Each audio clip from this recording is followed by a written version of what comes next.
Between 1837 and 1901, millions of young people navigated Victorian courtship, a minefield of strict rules, secret codes, and social death if you made one wrong move. The stakes were impossibly high, but somehow people still managed to flirt, fall in love, and get married without dying of embarrassment. Here's what dating was really like in the Victorian era. Hey, quick thing before we start. If you actually listen to these regularly, hit like or subscribe. I always wonder where everyone's at, so comment your city and what time it is. Weird to think some of you are having breakfast in London while I'm recording this at night here in the States. All right, let's head back to London, 1862. Trust me, it's gonna be quite a ride. But first, get comfortable. Seriously, adjust those pillows, pull up that blanket, because where we're going, you're gonna want to be cozy. It's 6:15 in the morning, and you're about to wake up as 19-year-old Eleanor Hartwell. Your eyes flutter open to the dim grey light filtering through heavy damask curtains.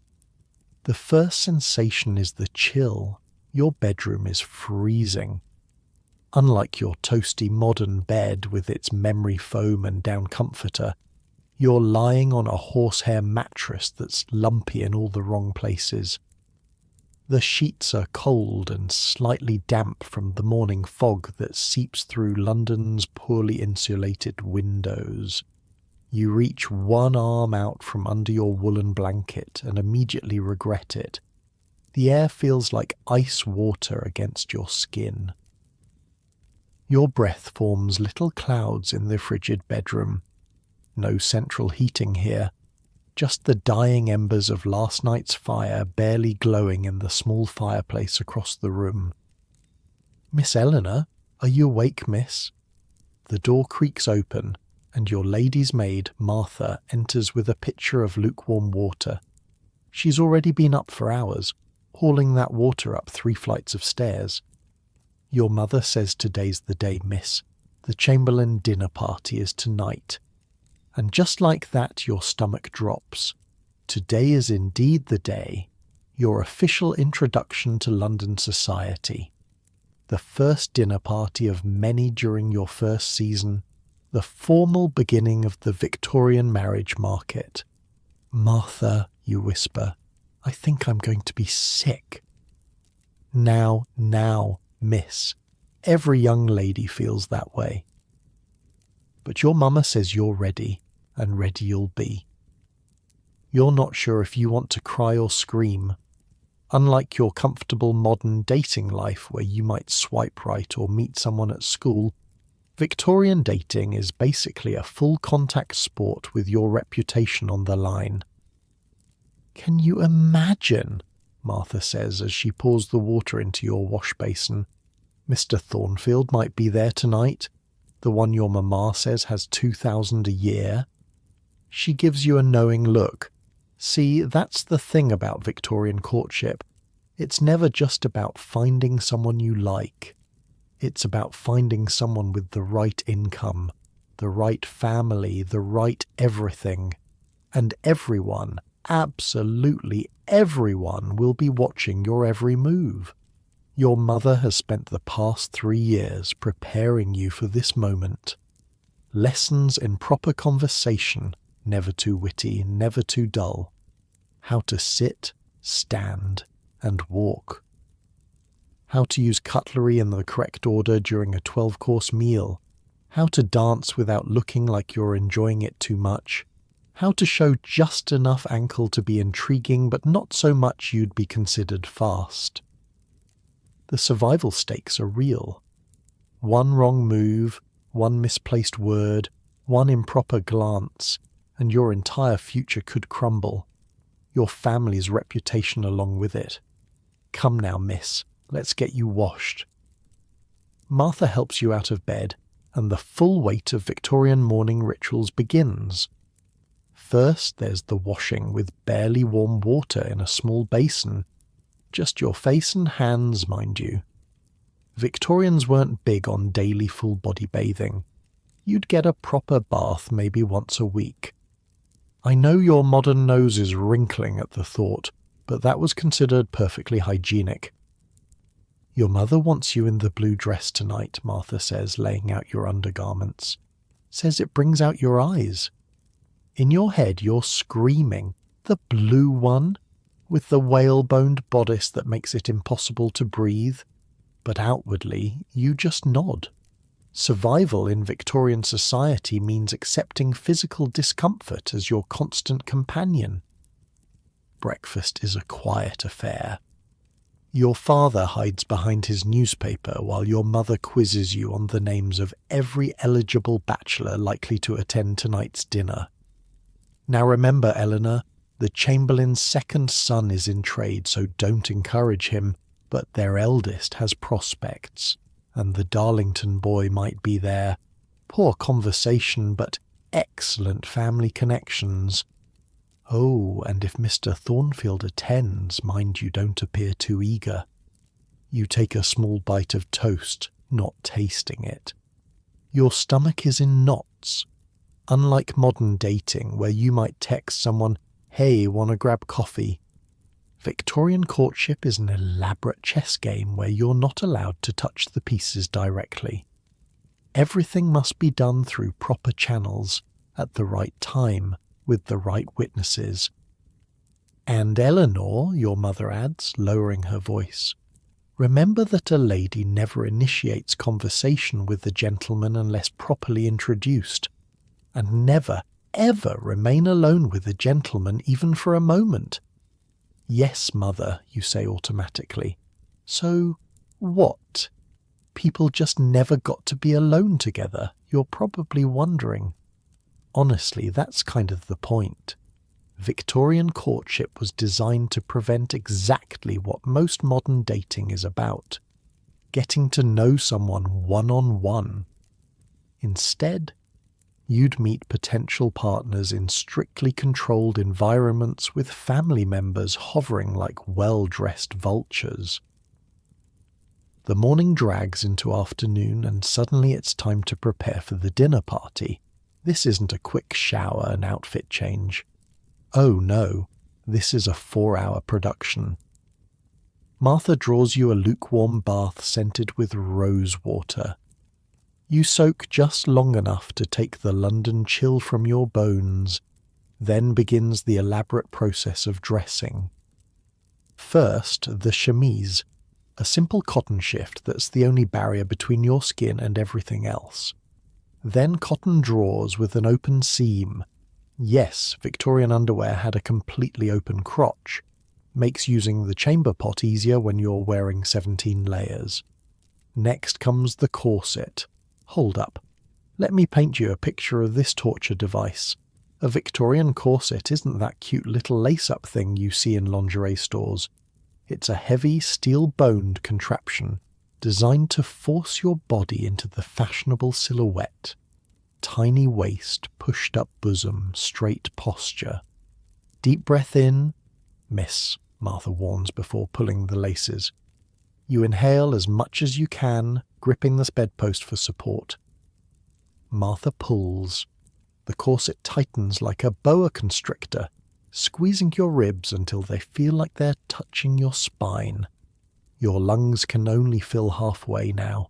Your lower ribs might actually bruise. Again, miss, we need to get you down another inch for the blue dress. Another pull, another notch tighter. By the time Martha's satisfied, you can only take shallow breaths from the very top of your lungs. Your waist is now unnaturally tiny, your posture forcibly erect. This is how you'll spend the next 8 hours. Makes swiping on apps while lying on your couch in pajamas seem pretty appealing, right? But we're nowhere near done. Over the corset goes the crinoline, a cage-like structure made of steel hoops that will make your skirt bell out in that classic Victorian silhouette. It bounces as you walk, knocking against furniture and making it nearly impossible to pass through doorways without turning sideways. "Hold still, miss," Martha mutters, sliding petticoat after petticoat over the crinoline. Each layer adds weight. By the time she fastens the actual dress, the blue silk with its tight bodice and voluminous skirt, you're carrying an extra 15 pounds of fabric. Now for your hair. Martha sits you at the vanity and begins the painstaking process of arranging your locks. No quick ponytail here. Your hair is brushed, sectioned, curled with hot irons, pinned, and arranged in an elaborate style that shows both sophistication and maidenly modesty.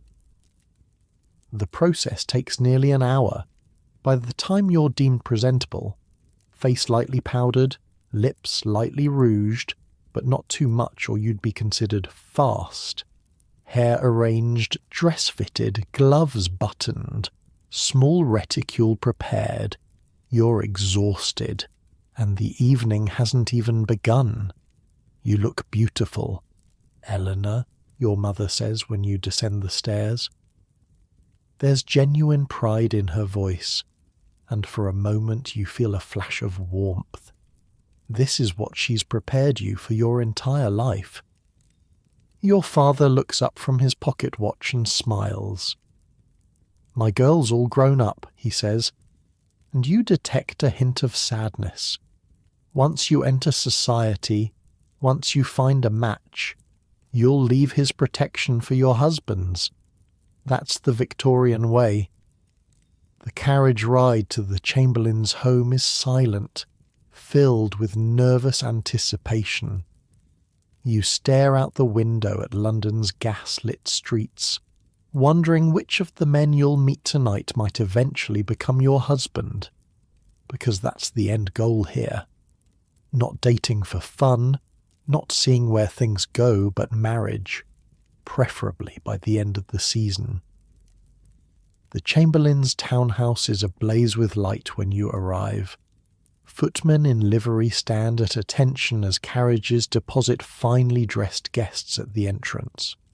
Your father hands you down from the carriage, careful not to wrinkle your dress. "Remember, chin up," your mother whispers as you approach the door, "and for heaven's sake don't talk about those books you're always reading. Men don't want a blue stocking." You take a deep breath, as deep as your corset allows, and enter the lion's den. The Chamberlain's drawing room is crowded with London's finest society. The air is thick with perfume, cologne, and the subtle scent of money. Crystal chandeliers throw dancing light across silk gowns and jewelled hair ornaments. The gentle murmur of proper conversation is punctuated by occasional polite laughter, and everyone, absolutely everyone, is watching everyone else. Miss Hartwell, Mrs. Chamberlain greets you at the door. "How delightful you could come." The complicated dance begins immediately. Your mother expertly maneuvers you through the crowd, making strategic introductions. You curtsy, smile, speak when spoken to, laugh softly at appropriate jokes, all while scanning the room for potential suitors through lowered lashes. Direct eye contact? Absolutely not. That would be considered forward. "Miss Hartwell, may I present Mr. James Thornfield?" Your host introduces a tall, dark-haired gentleman who looks to be in his late 20s. This is the man your mother mentioned. £2,000 a year and excellent family connections. You curtsy. He bows. "A pleasure." "Miss Hartwell," he says, his voice pleasantly deep. "The pleasure is mine, Mr. Thornfield," you respond, the practiced words falling from your lips automatically. And that's it. That's the extent of your first interaction with a potential life partner. He moves on to the next introduction, and you're swept away to meet the next gentleman. This isn't like modern dating, where you might have a deep, hours-long conversation on your first meeting. Victorian introductions were brief, formal, and thoroughly supervised. You'd form your initial impression, and if interested, the gentleman would follow up by calling at your home, with your parents present, of course. Dinner is announced, and here comes another test. The seating arrangement is strictly determined by social rank. You're relieved when your host's son is assigned to escort you in, meaning you rank somewhere in the middle of the gathering. Not embarrassingly low, but not presumptively high either. The dining room takes your breath away, what little breath your corset allows. The table gleams with silver, crystal, and fine china. Multiple forks, spoons, and knives sit at each place setting, a minefield of potential etiquette disasters. You're seated between your escort and an older gentleman who, thankfully, seems content to focus on his food rather than conversation. Across from you sits Mr. Thornfield, who occasionally glances your way. In your head you're screaming, "This is how I die," by accidentally using the fish fork for meat or drinking from someone else's water glass. The first course arrives, clear soup. You carefully take your soup spoon, the correct one, thank God, and delicately sip from the side of the spoon, never the tip. One etiquette hurdle cleared, only 11 more courses to go. "Do you enjoy music, Miss Hartwell?" Mr. Thornfield asks suddenly from across the table. Every eye in the vicinity turns to you. This is a test. Say you love music too enthusiastically, and you might appear overeager. Dismiss it, and you seem uncultured. "I appreciate fine music, Mr. Thornfield," you respond carefully, "though I play only moderately well myself." He nods, seeming pleased with your answer. "Perhaps you might play for us after dinner."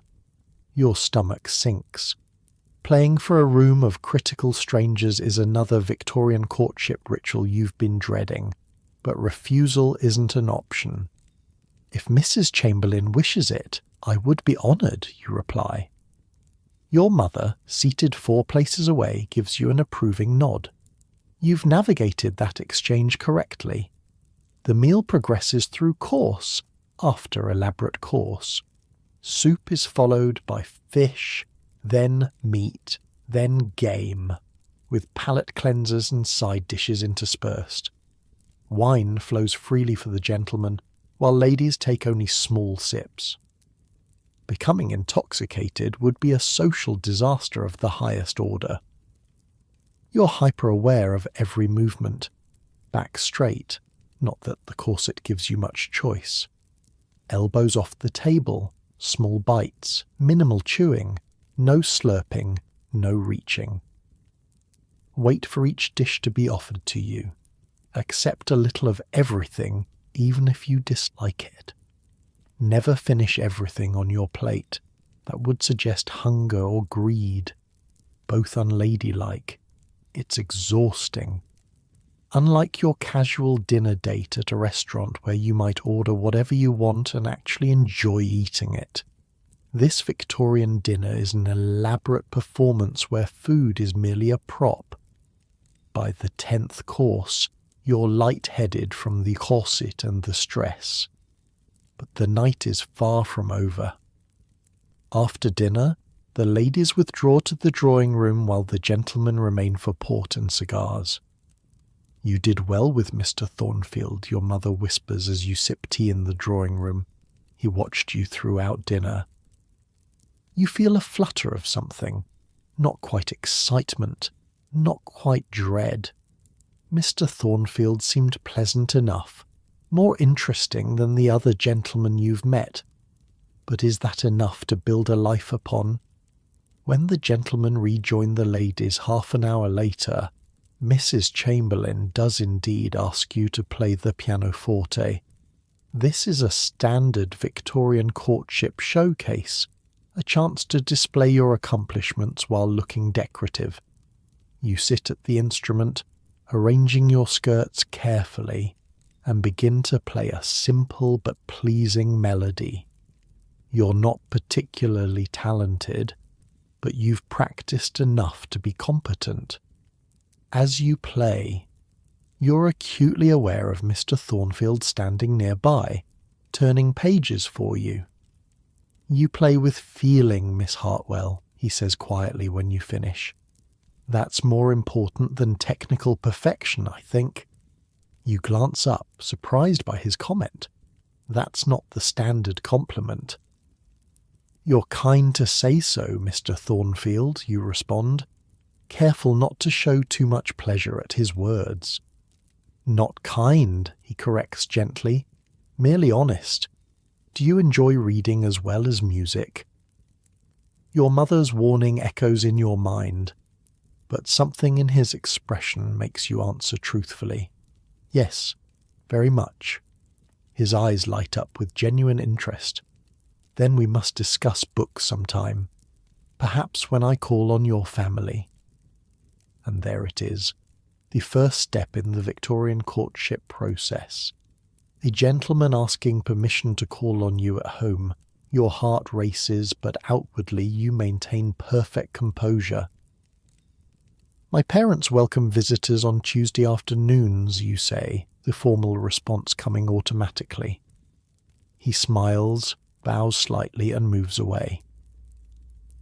The entire exchange took less than 2 minutes, but it's enough to set the courtship wheels in motion. By midnight, you're back home, exhausted but unable to sleep as Martha helps unlace your corset. The relief is immediate and almost painful as blood rushes back to compressed areas. "Well, miss, how was it?" Martha asks, helping you into your nightgown. You think about the evening, the stress, the discomfort, the constant awareness of being watched and judged. But then you remember Mr. Thornfield's comment about reading, the genuine interest in his eyes. It was, you search for the right word, a beginning.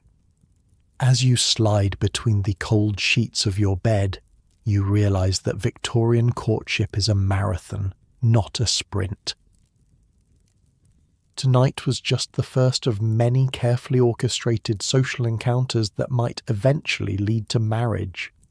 You drift off to sleep wondering what Mr. Thornfield likes to read, and whether Tuesday is too far away.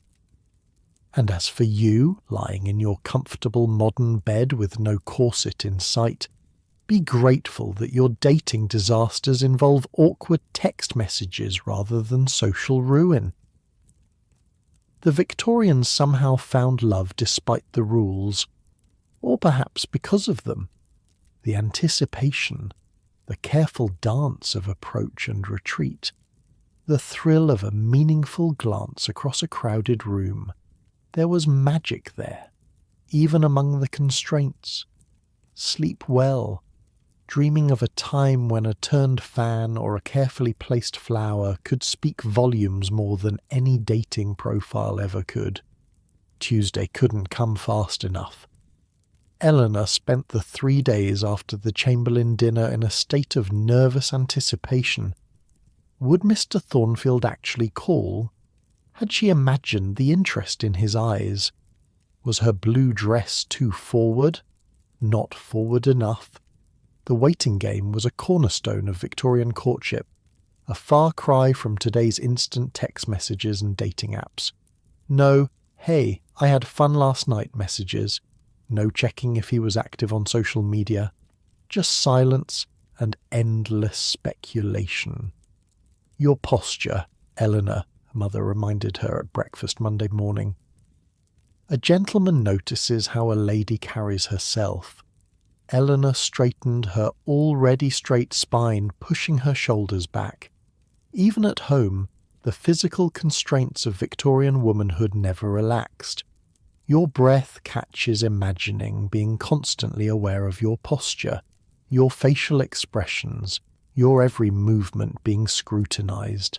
Not just on dates, all the time. "Now, I've instructed Mrs. Wilson to prepare the good tea service tomorrow," her mother continued, spreading a thin layer of marmalade on her toast. "And we'll have those small almond cakes. Nothing too elaborate. We don't want to appear as though we're trying to impress." The irony, of course, was that everything about Victorian courtship was designed to impress, while simultaneously pretending not to care. It was exhausting. "Of course, Mr. Thornfield may not be the only caller," her mother added with calculated casualness. "The Darlington boy seemed quite taken with you." Eleanor suppressed a grimace. "Mr. Brate." Darlington had indeed stared at her throughout dinner, but had spoken exactly 3 words to her. "Charmed, Miss Hartwell." Not exactly the foundation for lasting affection. "Mother," Eleanor ventured carefully, "do you think it proper to discuss books with Mr. Thornfield if he calls? He expressed an interest in literature." Her mother's eyes narrowed slightly. "A passing comment, I'm sure. Gentlemen prefer to lead the conversation, Eleanor. A few modest opinions are acceptable, but remember, men don't marry women who challenge them intellectually." That night, lying in her bed, Eleanor stared at the ceiling and whispered to herself, "What if I want someone who welcomes a challenge?" In your cozy modern bed, you're probably thinking, "Just be yourself, girl." But in Victorian England, being yourself was rarely an option, if yourself didn't conform to very specific standards. Tuesday morning dawned bright and clear, a rarity in London. Eleanor was up before Martha arrived, too nervous to sleep. The formal at-home hours for morning calls were between 3 and 5 in the afternoon, but preparation began much earlier. The house was in an uproar. Maids polished silver tea services, dusted ornaments, and arranged fresh flowers in the drawing room. The cook prepared delicate cakes and biscuits. Even Eleanor's father was banished to his club for the afternoon. Morning calls were strictly women's affairs. "Your Green Day dress, I think," her mother decided after breakfast, with the modest lace collar, fashionable but not too showy. Martha helped Eleanor dress with particular care. The green dress was mercifully lighter than her dinner gown, though still layered over a corset and petticoats. Her hair was arranged simply but elegantly, with a few loose curls framing her face, the Victorian version of "I woke up like this." "You look lovely, miss," Martha said, stepping back to admire her work. Not too eager, but pretty enough to catch any gentleman's eye. That was the perpetual balance, being attractive without seeming to try, interested without being forward, accomplished without being threatening. Modern dating has its complications, but at least you can text, "I had fun last night," without risking social ruin. By 2 o'clock, Eleanor sat in the drawing room with her mother, ostensibly working on embroidery while her stomach twisted with nerves. The embroidery hoop provided something to do with her hands, but more importantly, it was an acceptable activity that could be quickly set aside when visitors arrived. "Remember to keep conversation light," her mother reminded her for the 10th time. "The weather, music, perhaps art if the gentleman seems cultured. Nothing controversial." "Yes, mother," Eleanor replied automatically, pricking her finger with the needle. A drop of blood welled up, and she quickly pressed her handkerchief to it. Blood on her embroidery would be noticed and remarked upon, possibly interpreted as carelessness, a quality no Victorian husband wanted in a wife. The clock ticked loudly in the silent room. 3 o'clock came and went, no visitors. "It's early yet," her mother said, her own needle moving steadily through the fabric. "Quality callers often come later in the afternoon." 3:15. 3:30. Nothing. Eleanor's hopes began to sink. She'd misinterpreted Mr. Thornfield's interest. Or worse. Her mother was right. No man wanted a woman who admitted to enjoying books. Then, at precisely 3:45, the doorbell rang. Both women froze, exchanged glances, then deliberately returned to their embroidery. Appearing eager was the cardinal sin of Victorian courtship. A lady never rushed to the door, never showed excitement at a caller's arrival. That was what servants were for. Their butler, Harrison, appeared at the drawing-room door moments later bearing a small silver tray with a calling card. "Mr. James Thornfield," he announced solemnly. Eleanor's mother nodded regally. "We will receive him." "Now hold up. Let me explain how big a deal this little calling card was. In Victorian society, these small rectangles of cardstock were serious business. Basically, the original social network.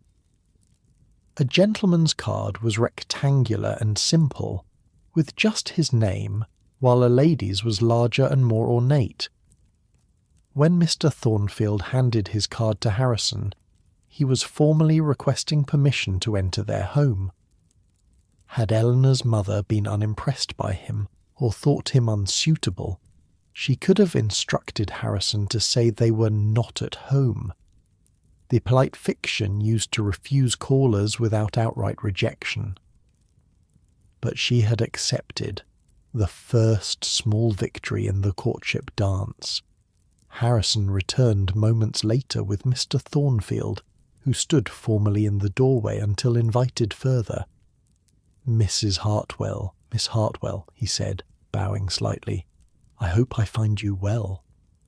"Quite well, thank you, Mr. Thornfield," Eleanor's mother replied. "Please do sit down." He sat in the chair indicated, opposite the sofa where Eleanor and her mother were seated. Close enough for conversation, but at a properly respectable distance. Every physical position in the Victorian drawing-room was calculated for propriety. "We are so pleased you could call," her mother continued, setting aside her embroidery. "Eleanor, dear, perhaps you might pour the tea." This was no small request. Pouring tea correctly was another test of a young lady's graces. Eleanor moved to the tea table, grateful that her hands weren't visibly shaking as she lifted the heavy silver teapot. "How do you take your tea, Mr. Thornfield?" she asked, proud of her steady voice. "Just a touch of milk, no sugar, thank you," he replied, watching her hands as she prepared the cup. The ritual of tea serving was elaborate and meaningful. As Eleanor handed him the cup, making sure their fingers didn't touch, as that would be scandalously forward, she noticed him studying her face with quiet interest. "I trust you've been enjoying the fine weather, Mr. Thornfield," her mother asked, launching into the mandatory discussion of meteorological conditions that began all proper Victorian conversations. "Indeed, Mrs. Hartwell, though I've been too occupied with business matters to fully appreciate it," he replied politely. For the next 15 minutes, Eleanor sat in near silence as her mother and Mr. Thornfield exchanged pleasantries about the weather, mutual acquaintances, and the previous night's concert at St. James's Hall. This was standard procedure. The first part of any call was directed by the senior lady present. Finally, her mother turned to Eleanor. "My daughter was quite impressed by the Chamberlain's musical selections the other evening. Weren't you, Eleanor?" This was her cue to enter the conversation, carefully, modestly, and without appearing too eager. "The Mozart was particularly well chosen," Eleanor offered. "Mr. Seht." Thornfield's expression brightened. "Do you enjoy Mozart, Miss Hartwell?" "I find his compositions most pleasing," she replied, the bland statement masking her genuine enthusiasm for music. "As do I, though I confess a preference for Beethoven's Passion," he said, then glanced at Mrs. Hartwell as if checking whether such a statement was acceptable. Eleanor's mother nodded slightly, granting permission for the conversation to continue in this vein. "And what of literature, Miss Hartwell?" Mr. Thornfield asked, returning to the topic he'd broached at the dinner party. "Have you read anything of note recently?" Eleanor hesitated, her mother's warning echoing in her mind. But something in Mr. Thornfield's expression, an earnestness, a genuine curiosity, emboldened her. "I recently finished The Mill on the Floss," she admitted, "though perhaps I shouldn't confess to reading such modern novels. In your head, you're thinking, George Eliot? That's her big scandalous reading." But in 1862, reading contemporary novels, especially those dealing with complex moral questions, wasn't considered entirely proper for young ladies. They were supposed to stick to improving religious texts and perhaps a bit of Jane Austen. "George Eliot has a remarkable insight into human nature," Mr. Thornfield replied, his eyes lighting up, though I found the ending rather tragic. "Do you prefer happier conclusions, Miss Hartwell?" Before Eleanor could answer, her mother interjected smoothly. "My daughter has always had a fondness for poetry. Perhaps you might recommend some suitable volumes, Mr. Thornfield. Something appropriately uplifting." And just like that, the conversation was steered back to safer waters. Eleanor shot Mr. Thornfield an apologetic glance, which he acknowledged with a slight smile. The remainder of the visit, precisely half an hour, the acceptable duration for a first call, passed in pleasant but controlled conversation. As it concluded, Mr. Thornfield stood and bowed. Miss Hartwell, thank you for your hospitality. Might I have the pleasure of calling again next week?" "We are at home on Tuesdays and Thursdays," her mother replied, the standard formula neither directly accepting nor rejecting his request. After he departed, Eleanor's mother turned to her with a satisfied expression. "Well, that was most promising. He is clearly interested, and his manners are impeccable, though I would caution against appearing too learned, Eleanor. A gentleman appreciates refinement, not blue-stocking tendencies." Eleanor nodded obediently, but internally she was replaying the moment when Mr. Thornfield's eyes had lit up at the mention of George Eliot. Perhaps not all gentlemen wanted mindless companions after all. The following day brought more calling cards. Word had spread through London society that Eleanor Hartwell had made a favourable impression at the Chamberlain dinner. 3 different gentlemen left their cards while she and her mother were out paying their own calls. Because yes, that's another aspect of Victorian social life. Women also made calls on other women, usually returning visits from those who had called on them first. It was a never-ending cycle of social obligation, with strict rules about who called on whom, how long to stay, and how soon to return visits. "Mr. Darlington, Mr. Peters, and Mr. Sullivan," her mother read from the cards when they returned home. "All from good families. The season is going well for you, Eleanor." The following week brought more social engagements. Another dinner party, a musical evening, an afternoon garden party where Eleanor caught sight of Mr. Thornfield from across the lawn, but only managed to exchange a brief greeting. That's how Victorian courtship often progressed, in glimpses and moments, building anticipation through carefully orchestrated near misses. "Miss Hartwell," he said when they were briefly thrown together at the refreshment table, "I've been reading Tennyson's latest. I thought of your interest in poetry." "Have you found it enjoyable?" she asked, aware of at least 3 matrons watching their interaction with hawkish interest. "Immensely. Perhaps we might discuss it when I call tomorrow." "I look forward to it," she replied, then was immediately whisked away by her mother to meet an elderly countess. These tiny exchanges, These moments of connection, they were the building blocks of Victorian romance. No long, intimate conversations, no casual coffee dates, no private text messages, just public glimpses that slowly, gradually built interest and affection. When Tuesday came again, Eleanor found herself genuinely looking forward to Mr. Thornfield's call.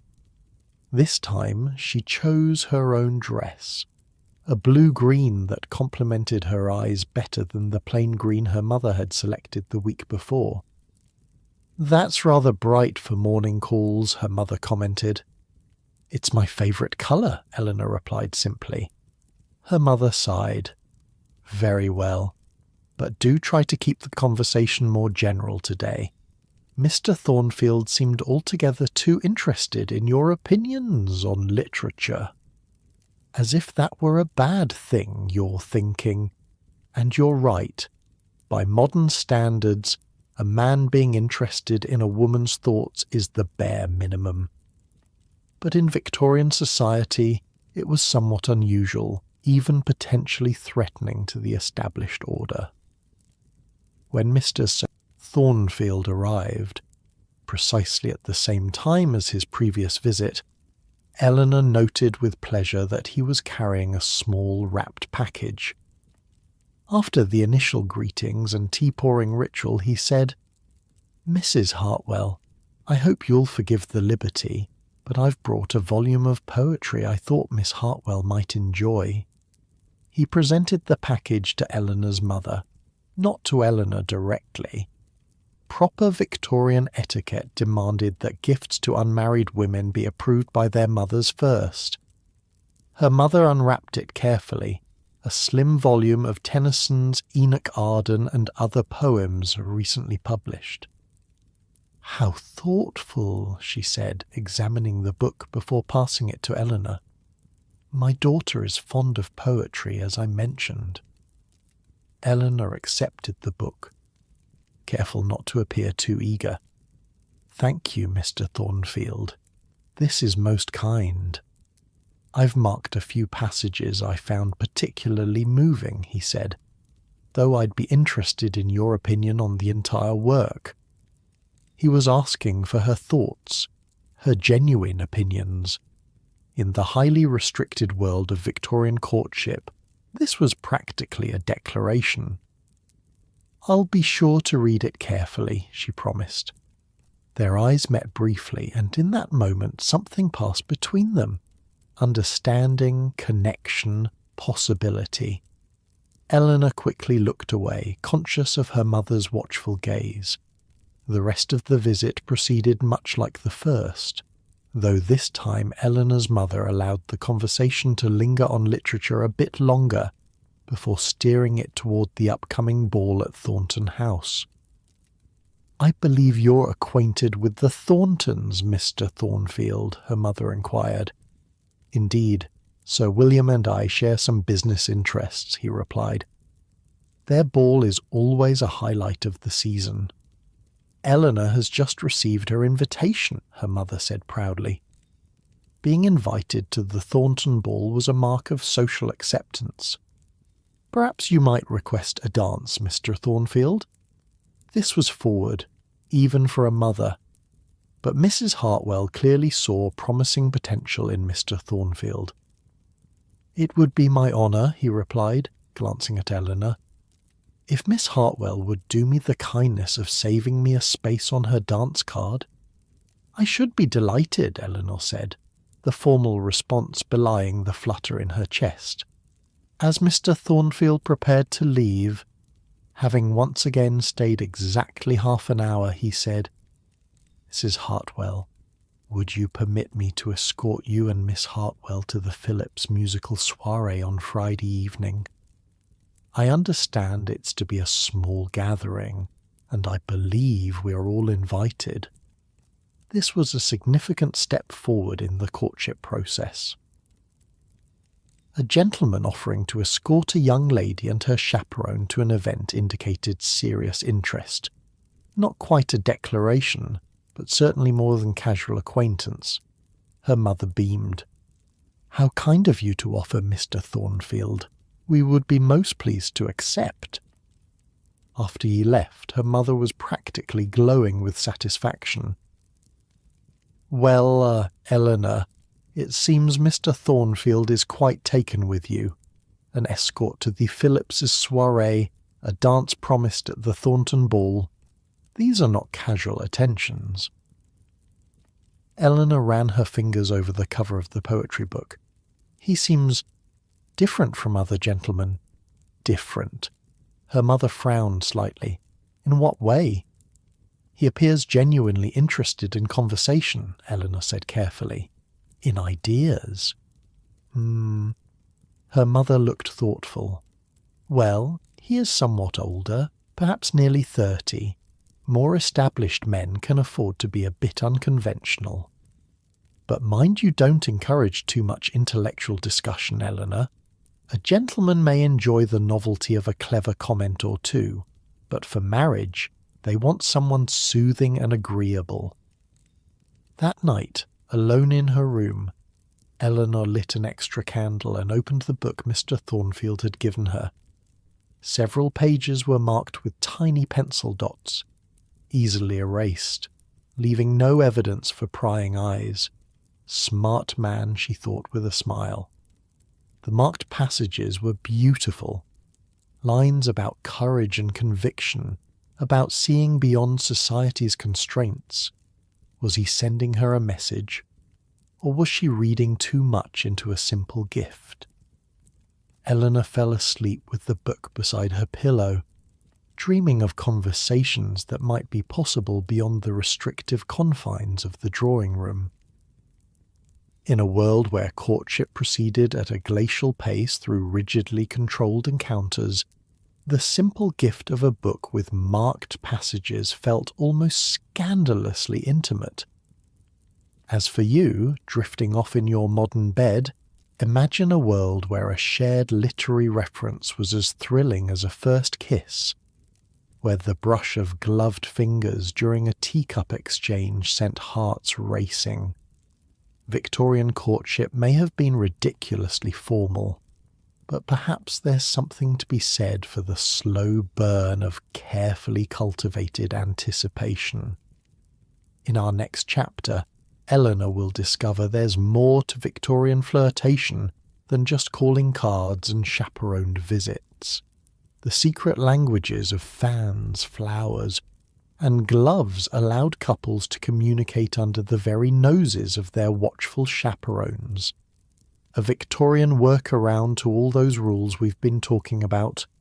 Sleep well, and maybe consider sending that person you're interested in a book instead of a text tomorrow.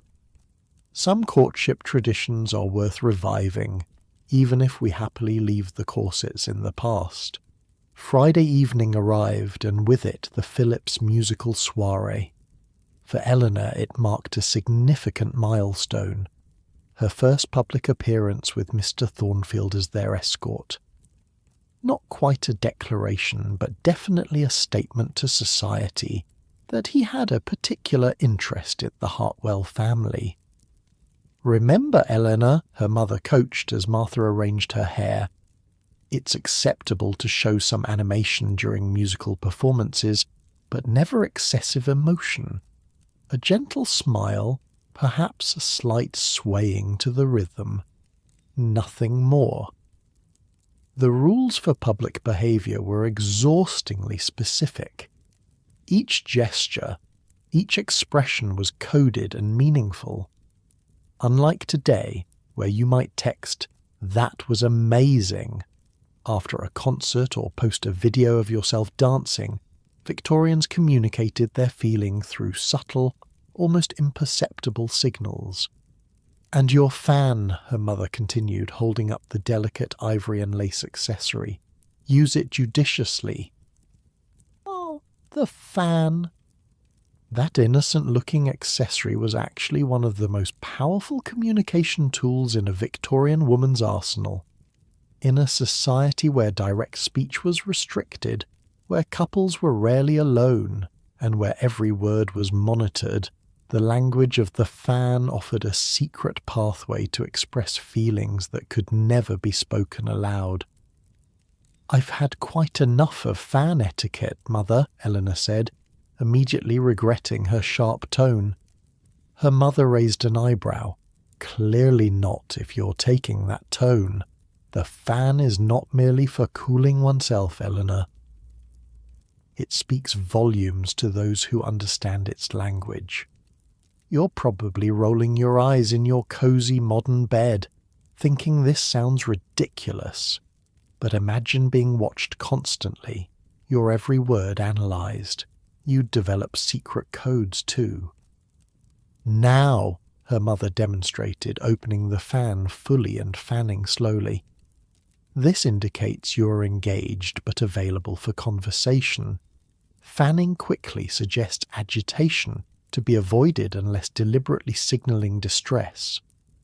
Closing the fan and tapping your palm means, 'I wish to speak with you.'" Eleanor sighed inwardly. She'd been drilled in fan language since she was 15, but her mother never tired of refreshing the lessons before important social events. "Drawing the fan across your cheek means 'I love you,'" her mother continued, "which you will absolutely not do under any circumstances. Mother, I hardly think the language of the fan is both powerful and dangerous, Eleanor. One wrong movement and your reputation could be compromised. Remember Lady Ainsworth's daughter last season? One careless fan gesture, interpreted by society as a declaration, and she was forced to marry a man she scarcely knew. That shut Eleanor up. Victorian courtship wasn't just about finding love. It was about survival in a society where women had few options and reputation was everything. When Mr. Thornfield arrived to escort them, Eleanor noted with interest that he carried a bouquet, not large or ostentatious, but a small, carefully arranged collection of flowers tied with a simple ribbon. "Mrs. Hartwell, Miss Hartwell," he greeted them with a bow. "You both look lovely this evening. I took the liberty of bringing these." He presented the bouquet to Eleanor's mother. Again, proper etiquette dictated gifts go through the chaperone first. Her mother examined the bouquet with a knowing eye. "How thoughtful, Mr. Thornfield.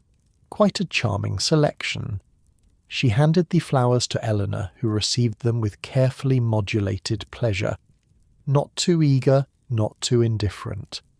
"Thank you, Mr. Thornfield," she said. "They're beautiful." And they were. A tasteful arrangement of white roses, forget-me-nots, and lily of the valley, with a sprig of myrtle tucked almost invisibly among the blooms. To the casual observer, simply a pretty bouquet. But to anyone versed in floriography, the language of flowers, the message was clear. White roses for innocence and charm, forget-me-nots for true love and remembrance, lily of the valley for sweetness and the return of happiness, and myrtle, the most telling inclusion, for love and marriage. Eleanor's cheeks warmed slightly as she recognized the message. Mr. Thornfield was no amateur at the courtship game. He was telling her, in the most proper yet unmistakable way, that his intentions were serious. "I shall put these in water before we depart," she said, not quite meeting his eyes. "Allow me, Miss Eleanor," Martha said, taking the bouquet. She gave Eleanor a significant look. Martha, like most ladies' maids, was well versed in floral symbolism. Nothing escaped her notice. "Shall we?" Mr. Thornfield offered his arm to Mrs. Hartwell, as was proper. Eleanor would follow slightly behind, maintaining the appearance that it was her mother he was primarily escorting. The Phillips home was already crowded when they arrived.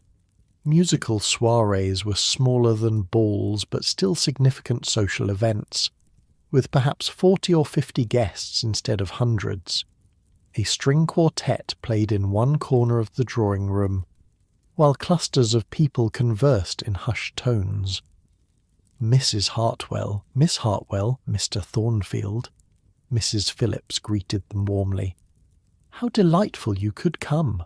We're just about to begin the first performance.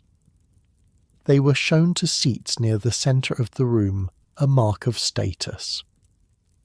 Eleanor sat beside her mother, with Mr. Thornfield on her mother's other side. Even here they would not sit directly next to each other. As the first performer, a young lady with a passable soprano voice began to sing, Eleanor felt a strange prickling sensation. She was being watched. Glancing discreetly around the room, she caught the eye of Mr. Darlington, who had called at their home twice now. He nodded slightly, his gaze intense. Eleanor returned her attention to the singer, uncomfortable with Mr. Darlington's scrutiny. When the song ended, she applauded politely, then opened her fan, the signal that she was engaged but open to conversation. During the brief intermission between performances, Mr. Thornfield made his way to their seats. Miss Hartwell, are you enjoying the music? He asked, standing at a proper distance.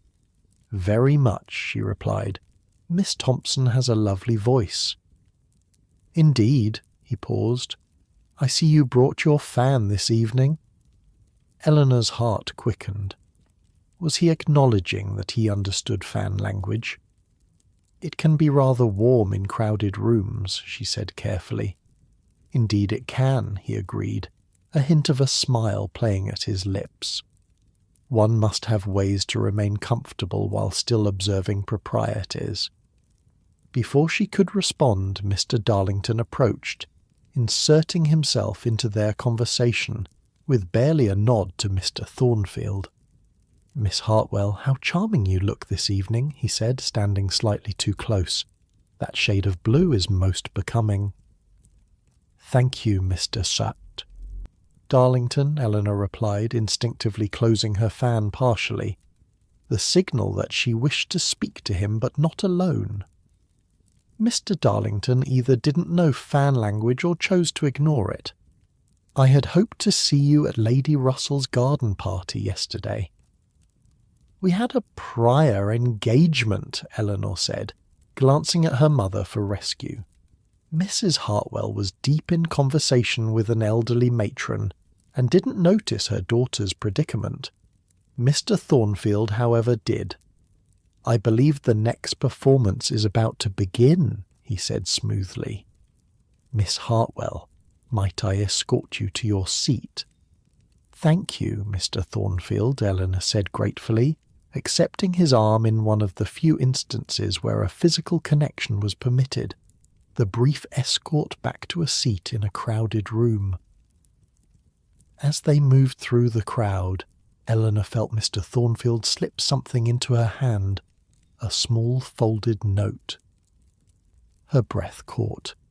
Passing notes was scandalously forward, potentially ruinous if observed. She discreetly tucked it into her glove, heart pounding. The Victorian glove was another tool of secret communication. Messages could be hidden within them, and the way one wore or adjusted gloves sent signals. Dropping a glove was an invitation to a man to pick it up, and thereby publicly declare his interest. Once seated again beside her mother, Eleanor waited through the entire next performance, an interminable pianoforte piece that seemed to have no end, before she could risk reading the note. During the enthusiastic applause that followed, she pretended to adjust her glove and unfolded the tiny paper. In a neat, masculine hand were written 4 words, Library, after next song. Eleanor nearly gasped aloud. He was suggesting they meet privately, a shocking breach of propriety that could ruin her reputation if discovered. Yet the thrill that coursed through her veins was undeniable. She glanced at Mr. Thornfield, who was watching her from across the room. He raised an eyebrow slightly, a question. In response, she touched her closed fan to her right cheek, the signal for yes. For the next 15 minutes, Eleanor could barely focus on the music. Her mind raced with both excitement and trepidation. Meeting unchaperoned even briefly was dangerous. Yet she found herself counting the minutes until she could reasonably excuse herself. When the song ended, she leaned toward her mother. "I need to visit the ladies' retiring room," she whispered.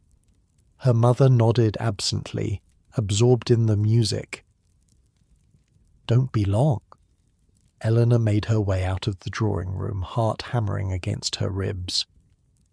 The Phillips Library was down the hall. She'd visited this house before and knew its layout.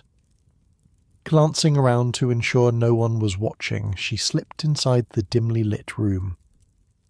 Mr. Thornfield was already there, standing by the window. He turned as she entered, his expression a mixture of relief and concern. "Miss Hartwell," he said softly, "I feared you wouldn't come." "This is most improper," Eleanor whispered, staying near the door. "If we're discovered—" "I know," he interrupted. "Believe me, I wouldn't risk your reputation without good reason, but I needed to speak with you away from prying ears and watching eyes." Eleanor glanced nervously at the door. "We have perhaps 2 minutes before my absence is noted." Mr. Thornfield nodded, moving a step closer, still maintaining a respectable distance, but close enough that they could speak in hushed tones. "I wanted to be sure you understood the message in the flowers," he said. "Sometimes these symbols can be misinterpreted." "Oh, you're wondering if he's about to backtrack, aren't you? In your bed in 2025, you're probably thinking he's going to give some excuse, some 'it's not you, it's me' Victorian-style letdown." "The myrtle was perhaps too forward," he continued. "But I wanted to be clear about my intentions, Miss Hartwell.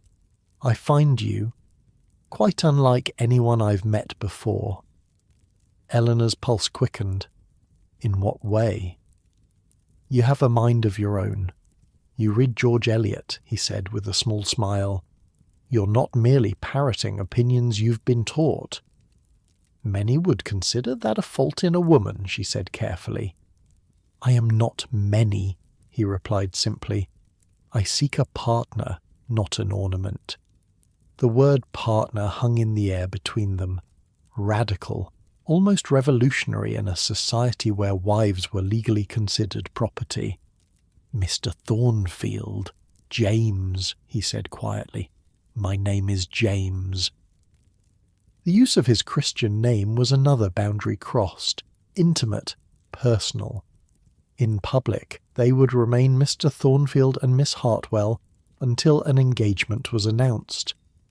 But here, in this stolen moment, they stepped beyond society's rigid formalities. "James," Eleanor said, testing the name on her lips. "I should return before I'm missed."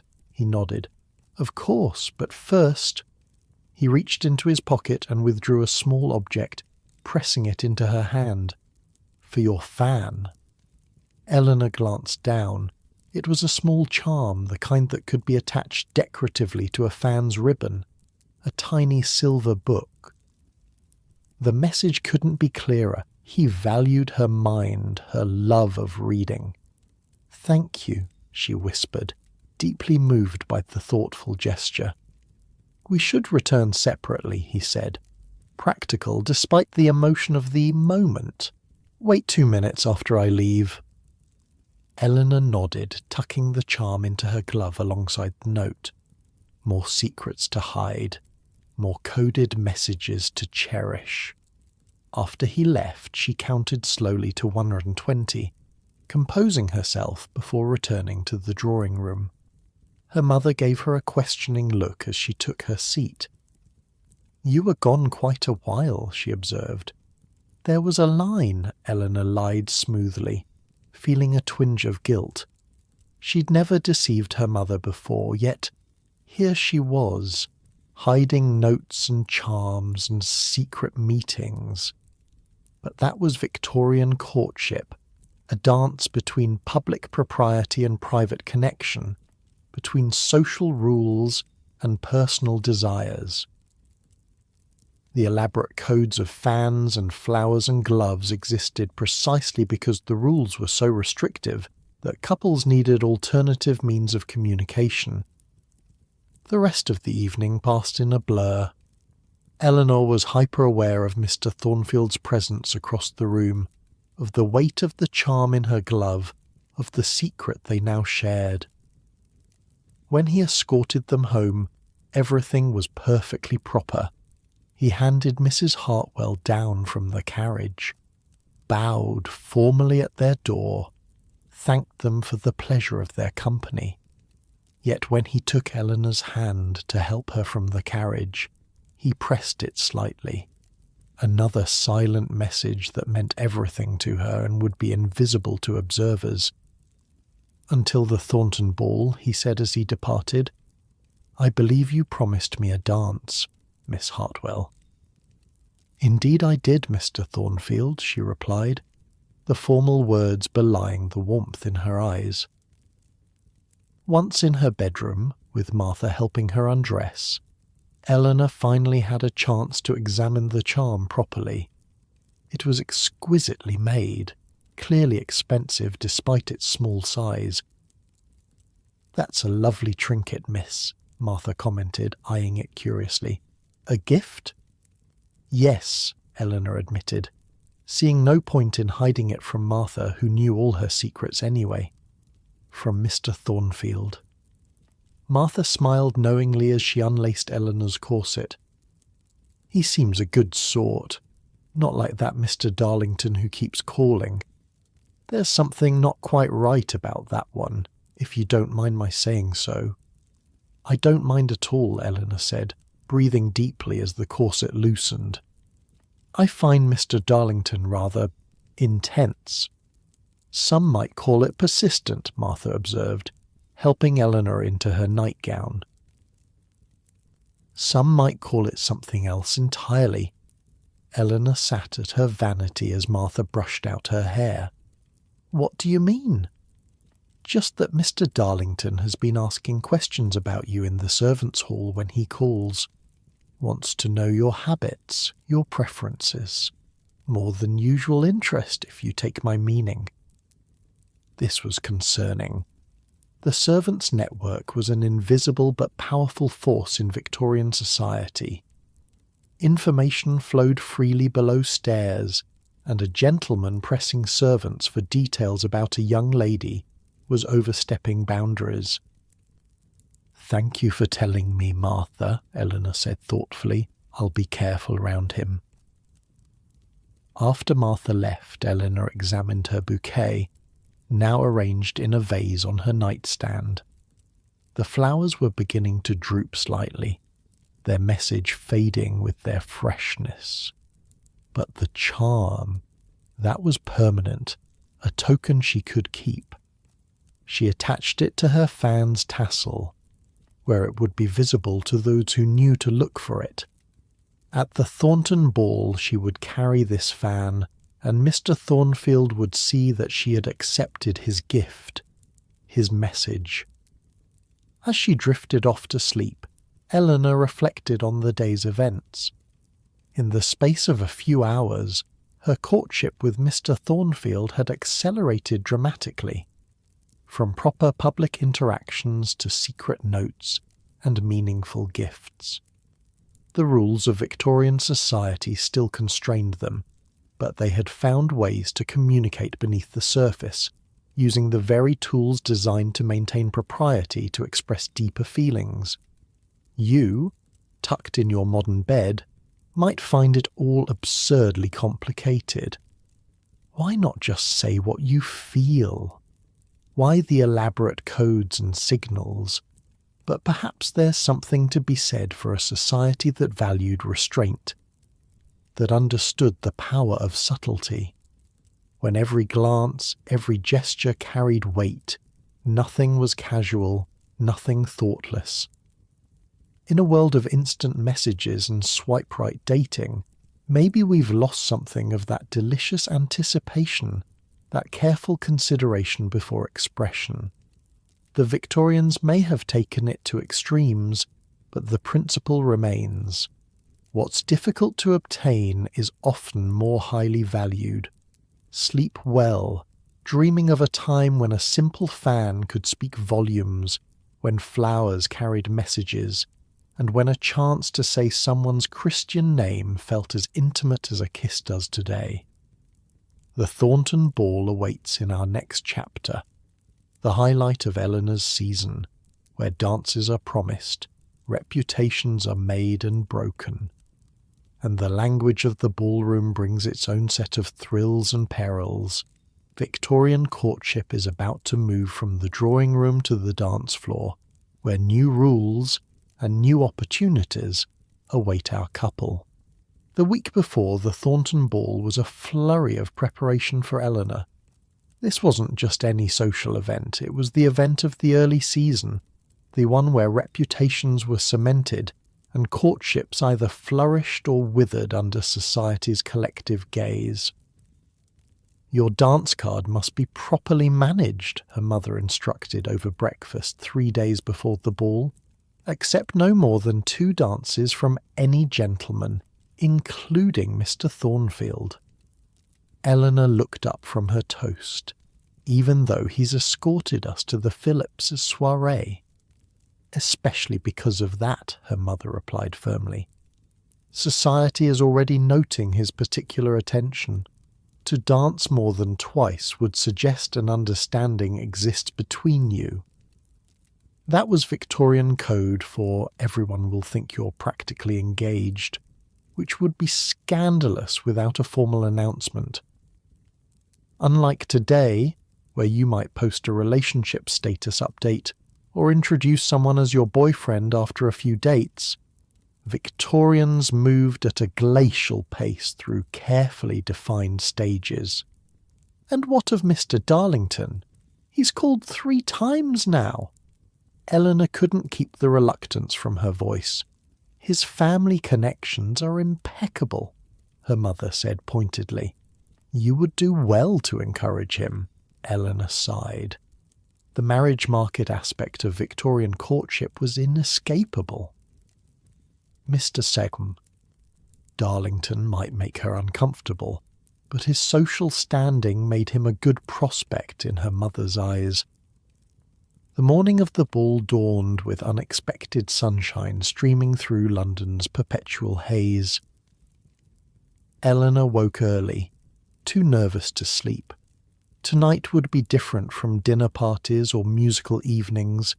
Tonight she would dance with Mr. Thornfield, their bodies moving in choreographed patterns that, while rigidly proper, allowed for a closeness rare in Victorian society.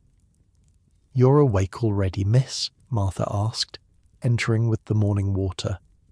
"Excited for tonight, are we?" "Anxious might be a better word," Eleanor admitted, sitting up in bed. Martha grinned. "Well, we've got your best gown ready. You'll outshine every girl there, if you don't mind my saying so." Preparations for a ball made dinner party. Preparations look casual in comparison. Eleanor spent the entire day getting ready, not because she was vain, but because Victorian beauty standards demanded it. First came the bath, this time with special French-milled soap scented with roses. Then a rigorous hair washing, a weekly event at most in Victorian times, followed by hours of drying by the fire. No hairdryers here, just patience and strategic placement near heat sources. Lunch was light, barely a few bites, because tonight's corset would be laced tighter than usual. By mid-afternoon, the serious preparations began. "Arms up," Martha instructed, lowering the corset around Eleanor's chemise-covered torso. The first pull of the laces made Eleanor gasp. Must it be so tight? Ball gowns are cut smaller than day dresses. Miss, Martha explained, pulling again, especially in the waist. By the sixth pull, Eleanor could only take shallow breaths from the very top of her lungs. Her waist was compressed to what modern eyes would consider an unhealthy, even dangerous degree. But in 1862, a tiny waist was the foundation of feminine beauty, worth a few crushed ribs and the occasional fainting spell. Now for the petticoats, Martha said, seemingly oblivious to Eleanor's discomfort. Layer after layer went over the corset and crinoline, each adding weight, each more elaborate than the last. The outermost petticoat was adorned with lace and ribbons despite the fact that no one would see it. That was Victorian fashion for you, beauty extended to the unseen layers. Finally it was time for the ball gown itself. Eleanor had chosen a pale blue silk with delicate silver embroidery. The bodice was cut lower than her day dresses, though still modest by modern standards, with short sleeves that left her arms bare from just below the shoulder, one of the few instances where Victorian women could show some skin. "You look beautiful, miss," Martha said, stepping back to admire her work, like something from a fairy story. Eleanor turned to the mirror. The girl who stared back looked ethereal, almost otherworldly. Pale skin, fashionably so. Tiny waist, voluminous skirts that seemed to float around her. Her hair was arranged in elaborate curls with small silk flowers woven throughout. "The final touch," Martha said, presenting Eleanor with her fan, the one now bearing Mr. Thornfield's book charm. Eleanor took it, running her finger over the tiny silver book. "Thank you, Martha." "Now remember what your mother taught you," Martha said with a wink. "Fan language is powerful in a ballroom." When Eleanor descended the stairs, her parents were waiting in the entry hall. Her father looked up from his pocket watch and stared, momentarily speechless. "My dear," he said finally, "you're a vision." Her mother circled her appraisingly. "The neckline sits well. The waist could be tighter, but it will do. Remember your posture throughout the evening, Eleanor. No slouching even during the longest dances." As if slouching were possible in a corset this tight, Eleanor thought, but didn't say. Their carriage joined the line of vehicles approaching Thornton House. Gas lamps illuminated the grand entrance, where footmen in elaborate livery assisted ladies from their carriages. Music drifted from the open windows, along with the gentle murmur of polite conversation and the occasional burst of laughter. "Now remember," her mother whispered as they approached the receiving line, "your dance card should include a mix of established gentlemen and new acquaintances. Too many dances with familiar partners suggests limited appeal. Too many with strangers suggests improper eagerness." Eleanor nodded automatically. The rules were endless, contradictory, and exhausting.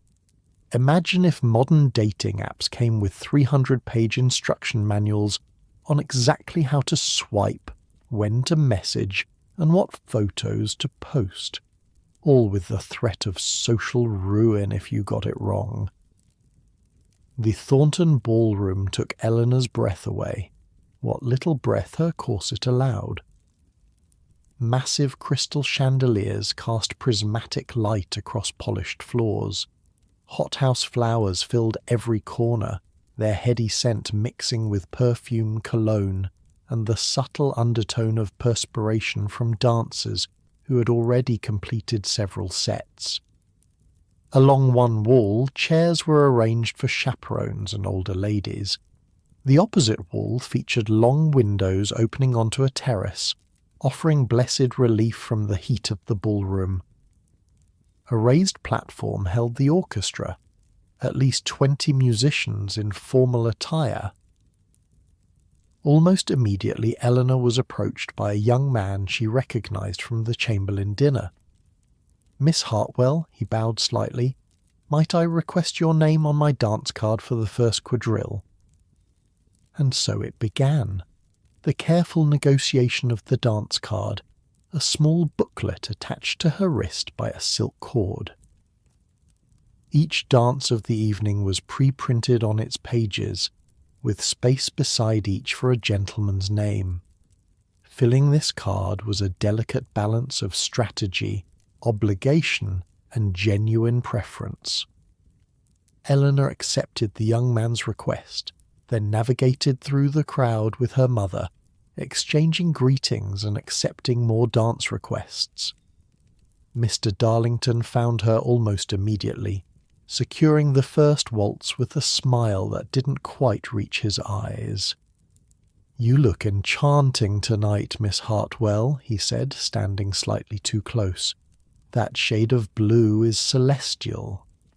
"Thank you, Mr. Darlington," Eleanor replied, taking a small step back. "You're most kind." "I shall count the minutes until our dance," he said, his gaze intense enough to make her uncomfortable. Before she could respond, another voice interrupted. Mr. Buisette, Thornfield's. "Miss Hartwell, Mrs. Hartwell," he greeted them with a bow. "You both look radiant this evening." Eleanor's pulse quickened at the sight of him in formal evening attire. Black tailcoat, white waistcoat, pristine gloves. His cravat was tied in the most fashionable style, and his hair was neatly combed, though one lock rebelliously curled over his forehead. "Mr. Thornfield," her mother acknowledged. "How fortunate to encounter you early in the evening. Eleanor's card is filling rapidly."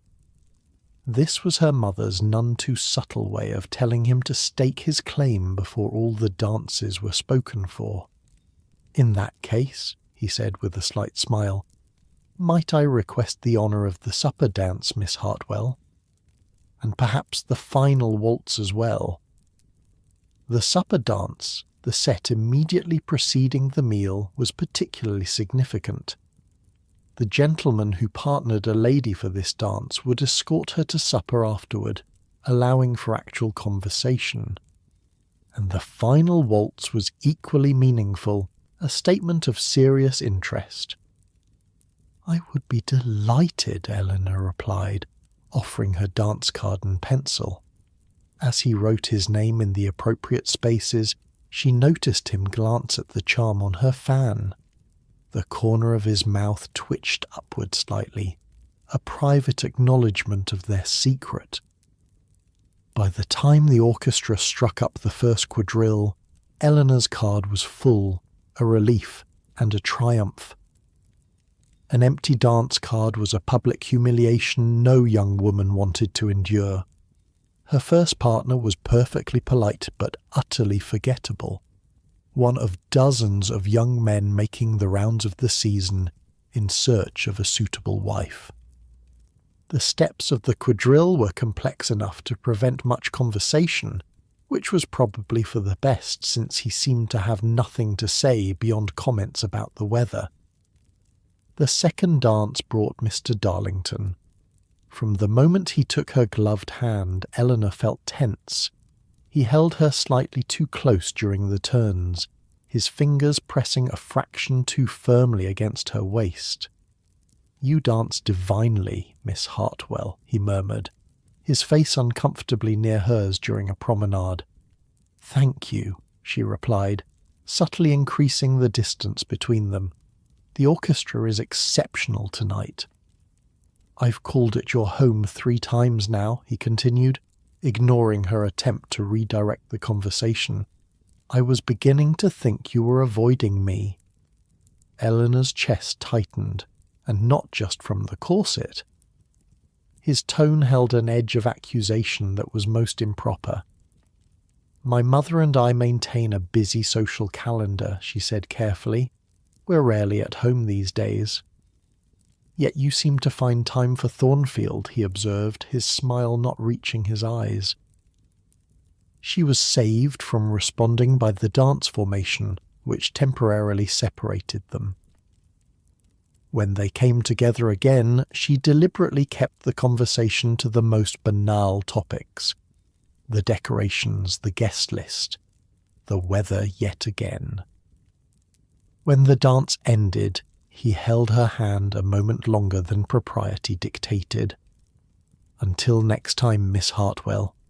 She curtsied briefly and retreated to her mother's side, subtly flexing her fingers to dispel the unpleasant sensation of his grip. "Mr. Darlington seems quite taken with you," her mother observed. "He seems intense," Eleanor replied cautiously. "Intensity can indicate passion," her mother said, "not an undesirable quality in a husband." Eleanor bit back a response. What did her mother know of passion? Her marriage to Eleanor's father had been arranged for financial security and social standing, the Victorian ideal of a sensible match. The evening progressed through country dances, another quadrille, and a lively polka. Eleanor's feet ached in her satin slippers, and her corset seemed to tighten with each passing hour. Yet the anticipation of the supper dance kept her spirits high. When the orchestra announced the set before supper, she found Mr. Thornfield waiting for her at the edge of the dance floor. "Miss Hartwell," he said, offering his arm, "I believe this dance is mine." It was a waltz, the most romantic and at one time scandalous of ballroom dances. Though fully accepted by the 1860s, it still carried a hint of daring, being one of the few dances where a couple remained in closed position throughout. As Mr. Thornfield's hand settled lightly at her waist and he took her gloved hand in his, Eleanor felt a flutter of excitement that had nothing to do with propriety, and everything to do with being close to him. They began to move with the music, turning in the prescribed circles around the floor. "You look beautiful tonight," he said quietly, his eyes meeting hers, "though I imagine you're counting the hours until you can remove that corset." Eleanor nearly missed a step in surprise. Gentlemen simply didn't acknowledge the existence of ladies' undergarments, even indirectly. "Mr. Thornfield," she gasped, half scandalized, half amused. "Forgive me," he said, though he didn't look particularly sorry. "I have sisters. I'm well aware of the tortures society inflicts on women in the name of fashion." "It's worth the discomfort," she replied, "for special occasions."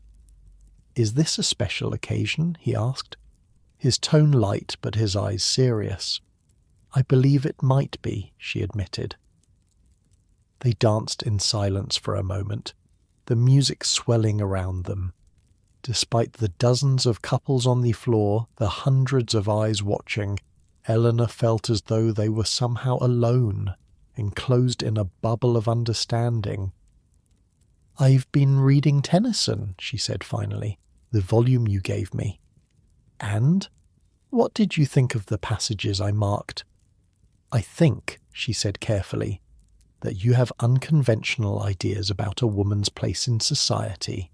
He smiled. "Is that a criticism or an observation?" "Neither, perhaps a hope." The dance ended too soon. As the final notes faded, Mr. Thornfield offered his arm to escort her to supper. This was the expected progression. The dance partner led his lady to the supper room, where they would share a meal and conversation.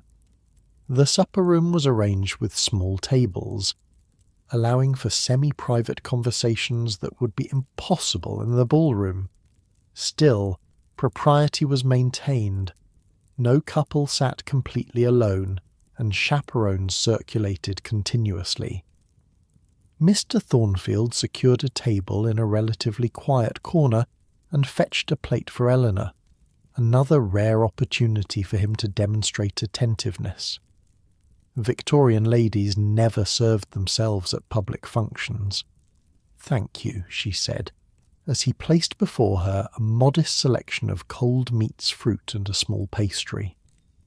He sat across from her, not too close, but close enough for conversation without being overheard.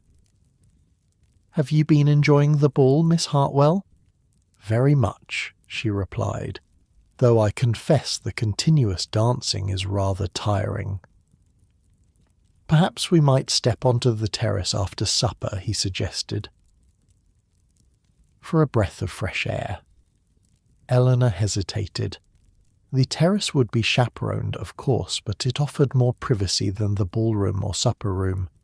Going there with Mr. Thornfield would be a signal to society that she welcomed his particular attention. That would be lovely, she decided. Their supper conversation ranged from music to literature to the latest exhibit at the British Museum. Safer topics than personal feelings, but revealing in their own way. Eleanor found herself genuinely enjoying his company, not just tolerating it as a social necessity. "Shall we?" he asked when they had finished eating, offering his arm once more. The terrace was illuminated by paper lanterns, casting a soft glow over couples strolling along its length. Chaperones stationed at strategic intervals ensured nothing improper occurred, but the space between them allowed for moments of relative privacy. The night air was blessedly cool after the heat of the ballroom. Eleanor took a deep breath, as deep as her corset allowed, and felt some of the evening's tension leave her shoulders. "Better?" Mr. Thornfield asked, noting her relaxed expression. "Much," she admitted, "though I shouldn't complain. These evenings are what we prepare for, after all." "The artificial courtship rituals of polite society," he said with a hint of irony, "designed to ensure suitable matches while preventing any genuine understanding before marriage." Eleanor glanced at him, surprised by his frankness. "You sound critical of the system you're participating in, Mr. Thornfield." "James," he reminded her quietly, "when we can speak freely." "James," she repeated, the name still feeling intimate on her lips. "And yes, we are both playing by society's rules, aren't we?" "With some creative interpretations," he said, nodding toward her fan with its book charm. "I find the rules can be navigated by those willing to look beyond them." They had reached the far end of the terrace, partially concealed by a large potted palm, not truly private, but offering a moment of reduced scrutiny. "Eleanor," he said softly, using her given name for the first time, "I need to be clear about my intentions." Her heart raced. Was this it? The declaration that would move their courtship to the next formal stage? "I intend to call on your father next week," he continued, "to request his permission to court you officially." Not quite a proposal, but a significant step, the formal acknowledgement of his interest, moving their relationship from the realm of possibility to stated intention. "I would welcome that," she replied, her voice barely above a whisper. He smiled, his relief evident. "I had hoped, but one can never be certain, especially when other gentlemen are showing such marked interest." "You mean Mr. Darlington?" Eleanor said. "Among others, though he seems particularly persistent." Eleanor hesitated, then decided to share her concerns. "He makes me uncomfortable. There's something improper about his attention." James frowned. "Has he been inappropriate?" "Nothing I can specifically identify," she admitted. "Just a feeling, and Martha mentioned he's been asking questions about me among the servants." "That is concerning," James said, his expression darkening. "Perhaps your father should be informed." "Perhaps," Eleanor agreed, "though I have no proof of anything beyond persistent attention." "I'll speak with your father regardless," James said. and make my intentions clear. That often discourages less serious suitors." The sound of the orchestra tuning up drifted from the ballroom, the signal that dancing would resume soon. "We should return," Eleanor said reluctantly. "My mother will be looking for me." "Of course." He offered his arm once more. "But I believe you promised me the final waltz as well." "I did indeed," she smiled, placing her hand on his arm. They rejoined the crowd in the ballroom just as the next set was forming. Eleanor's dance card called for a country dance with an elderly baronet, a courtesy inclusion suggested by her mother. As James escorted her to her partner, he squeezed her hand briefly, another of those small private communications that meant everything. The remainder of the evening passed in a blur of music, movement, and meaningless conversation.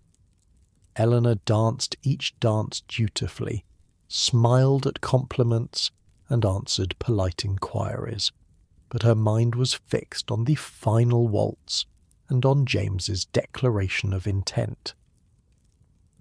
When the orchestra announced the last dance of the evening, she found herself suddenly nervous. The final waltz was weighted with significance. Everyone would be watching. Everyone would understand that Mr. Thornfield had claimed this symbolic position. He appeared at her side as if conjured by her thoughts. "Miss Hartwell," he said formally, conscious of the eyes upon them, "may I have the honour?" "The pleasure is mine, Mr. Thornfield," she replied, equally formal. As they took their positions on the floor, Eleanor was acutely aware of her mother's satisfied expression, of Mr. Darlington's scowl from the edge of the room, of the speculative glances from other guests. By tomorrow, their names would be linked in the gossip that fueled London society. The music began, a lilting, romantic melody that seemed to envelop them as they moved across the floor. Despite the propriety of their hold, the carefully maintained space between their bodies, there was an intimacy to this dance that couldn't be denied. "Are you concerned about the speculation this will cause?" James asked quietly as they turned. "No," Eleanor replied honestly. "Are you?" "I welcome it," he said. "It aligns with my intentions." As the final notes of the waltz faded, James bowed and Eleanor curtsied, the formal conclusion to their dance and to the evening. But the look that passed between them held the promise of what was to come. His formal request to court her, the shifting of their relationship from possibility to probability, the first true step toward a life together. In the carriage ride home, Eleanor's mother was unusually quiet, simply patting her daughter's hand with a satisfied smile. Her father dozed in the corner, exhausted by an evening of polite conversation with business associates and their wives. When they reached home, Eleanor was never more grateful for Martha's quick fingers as she unlaced the tortuous corset and helped her out of the layers of her ball gown. As the pressure released, she took her first deep breath in hours. "Well, miss," Martha asked, helping Eleanor into her nightgown, "was it worth the discomfort?" Eleanor thought of James's declaration on the terrace, of the final waltz, of the future suddenly taking shape before her. "Yes," she said simply, "it was."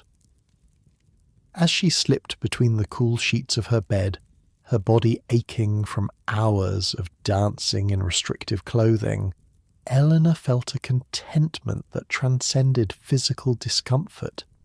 The elaborate dance of Victorian courtship was exhausting, frustrating, and often ridiculous. But tonight, it had brought her one step closer to a partnership based on genuine connection. And you, drifting towards sleep in your comfortable modern bed, might find it hard to imagine enduring such discomfort and restriction for the sake of courtship. No corsets crushing your ribs, no dance cards limiting your choices, no chaperones monitoring your every interaction. Yet perhaps there's something to be said for a system that valued patience and progression, that understood the power of anticipation and the beauty of gradual revelation. Sleep well, dreaming of ballrooms where every step, every glance, every touch of hands carried meaning. Tomorrow we'll follow Eleanor as her courtship with James Thornfield moves into its next phase, the formal, acknowledged pursuit that would eventually lead to engagement, assuming, of course, that Mr. Darlington doesn't have other plans. True to his word, James called on Eleanor's father the very next week. Unlike the social calls paid to ladies of the house, this was a business meeting between gentlemen, private, serious, and potentially life-altering.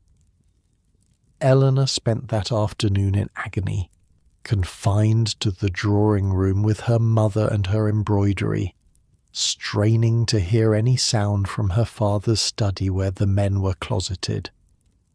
"Stop fidgeting, Eleanor," her mother scolded. "Your father is a reasonable man. If Mr. Thornfield's circumstances are as reported, there should be no impediment." That was the Victorian reality. Love was secondary to circumstances. A gentleman needed to prove he could support a wife in the manner to which she was accustomed before any romantic considerations entered the equation. "What if father finds some reason to object?" Eleanor asked, unable to keep the worry from her voice. Her mother set down her needlework with a sigh.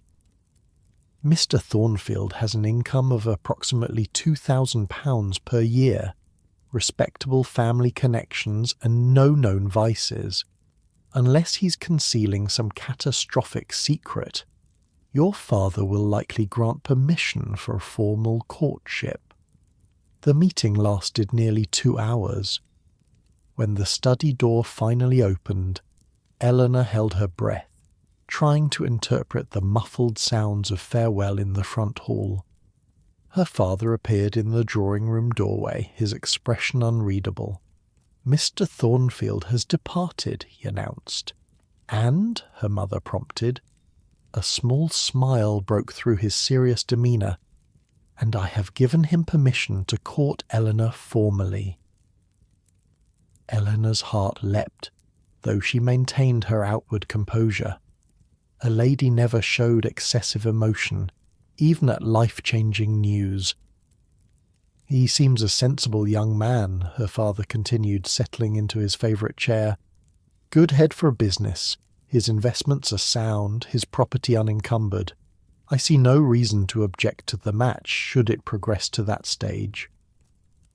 That was high praise from her practical father, an acknowledgement that James met the financial and social requirements for a suitable husband. "Did he—" Eleanor hesitated. "Did Mr. Thornfield mention when he might call again?" Her father's eyes softened as they met hers. "Tomorrow afternoon. He asked specifically if he might take you for a carriage ride in the park, properly chaperoned." Of course. A carriage ride. This was a significant step in Victorian courtship, a public declaration of serious intent. Couples seen driving together in Hyde Park during the fashionable hour were understood to be in their final stages before engagement. "That would be lovely," Eleanor said, struggling to keep her voice even. "I shall accompany you," her mother declared. "A mother is the most appropriate chaperone for such excursions." The following day brought sunshine and mild temperatures, perfect weather for a park outing. Eleanor chose her second-best day dress, wearing one's finest for a mere carriage ride would appear too eager, and a bonnet that framed her face becomingly without being ostentatious. "The blue parasol, I think," her mother decided as they prepared to receive their visitor. "It complements your complexion." Parasols served dual purposes in Victorian courtship, protecting a lady's skin from the sun, pale complexions being fashionable, while providing a prop for subtle flirtation.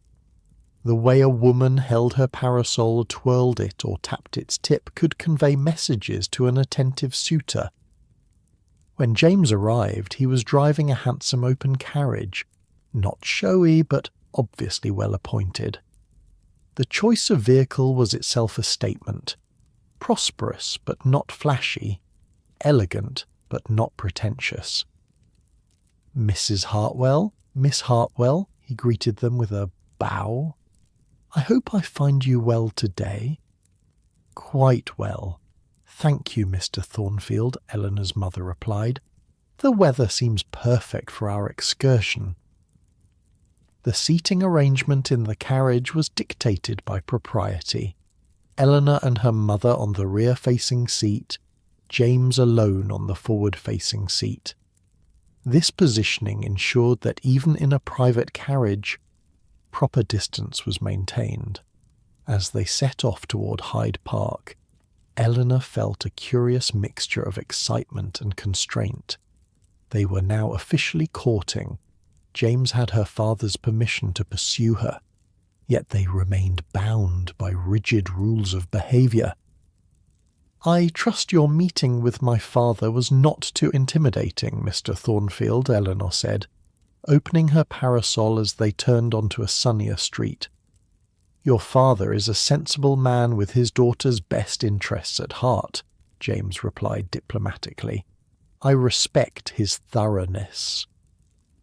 What went unsaid was that thoroughness had likely included detailed inquiries into James's finances, family connections, and personal habits. Victorian fathers didn't give their daughters away lightly, not when marriage meant the transfer of legal authority from father to husband. Hyde Park was crowded with fashionable society taking their afternoon constitutionals. Elegant carriages circled the drives while well-dressed pedestrians strolled the pathways. Everyone watched everyone else, noting who was seen with whom, what they wore, how they interacted. "Lady Worthington and her daughter," Eleanor's mother observed as they passed another carriage. "Did you know Miss Worthington received an offer from Lord Penley last week? Quite the match." This was typical conversation during such outings, a running commentary on the social status and matrimonial prospects of everyone they encountered. For modern ears it might sound like gossip, but in Victorian society it was market research, keeping track of who was available, who was spoken for, and what constituted a good match. "Miss Hartwell," James said, turning the conversation, "I've been reading that volume of Browning you recommended. I find his perspective on love quite revolutionary." Eleanor brightened at the shift to a more interesting topic. His belief that love should be based on mutual respect and shared intellect, rather than mere convenience, is rather modern, isn't it? "Eleanor," her mother cautioned, "perhaps Mr. Thornfield would prefer to discuss something less academic. The new construction along the Serpentine, perhaps?" James caught Eleanor's eye briefly, a shared moment of understanding passing between them. "Actually, Mrs. Hartwell, I find Miss Eleanor's literary insights quite refreshing. Too few young ladies form their own opinions on what they read."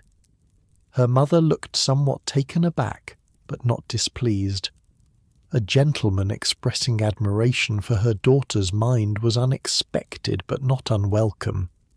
As they completed their circuit of the park, Eleanor was acutely aware of the many eyes watching their progress.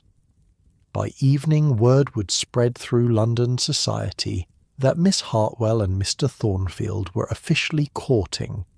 The carriage ride was both a private pleasure and a public announcement. "I wonder if I might call tomorrow," James said, as he handed them down at their front door after the drive. I've acquired tickets for the new exhibition at the Royal Academy. Perhaps you both might enjoy viewing the artworks." Another public outing, another statement of serious intent.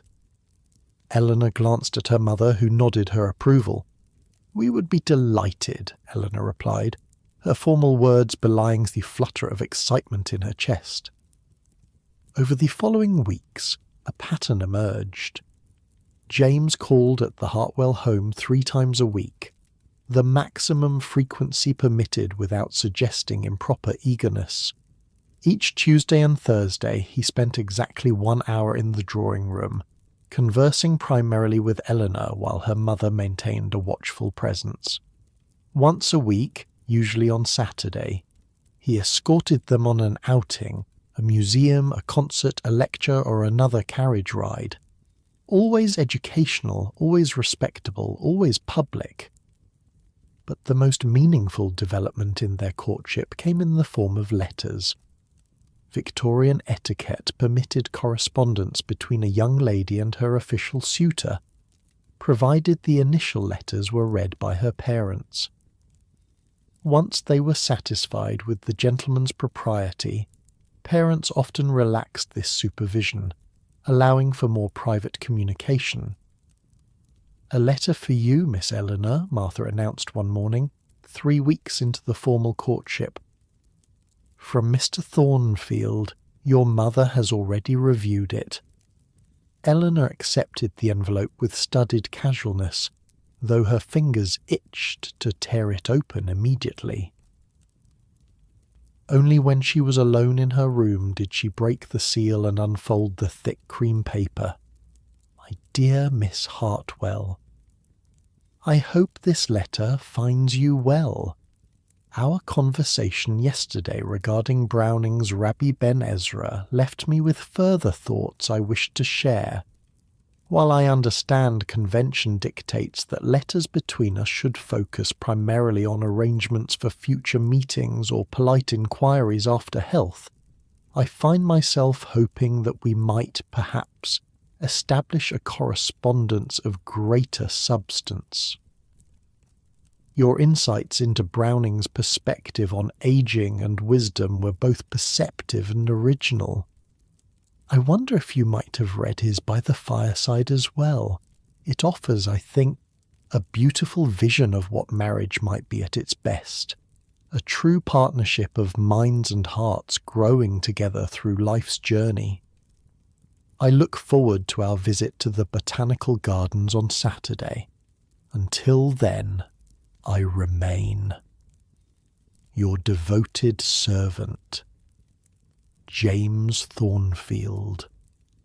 It was a masterpiece of Victorian letter writing, proper enough to pass a mother's inspection while still conveying deeper meaning. The reference to By the Fireside, Browning's love poem about a couple who had found true intellectual and emotional partnership, was particularly telling. Eleanor immediately sat at her writing desk to compose a reply.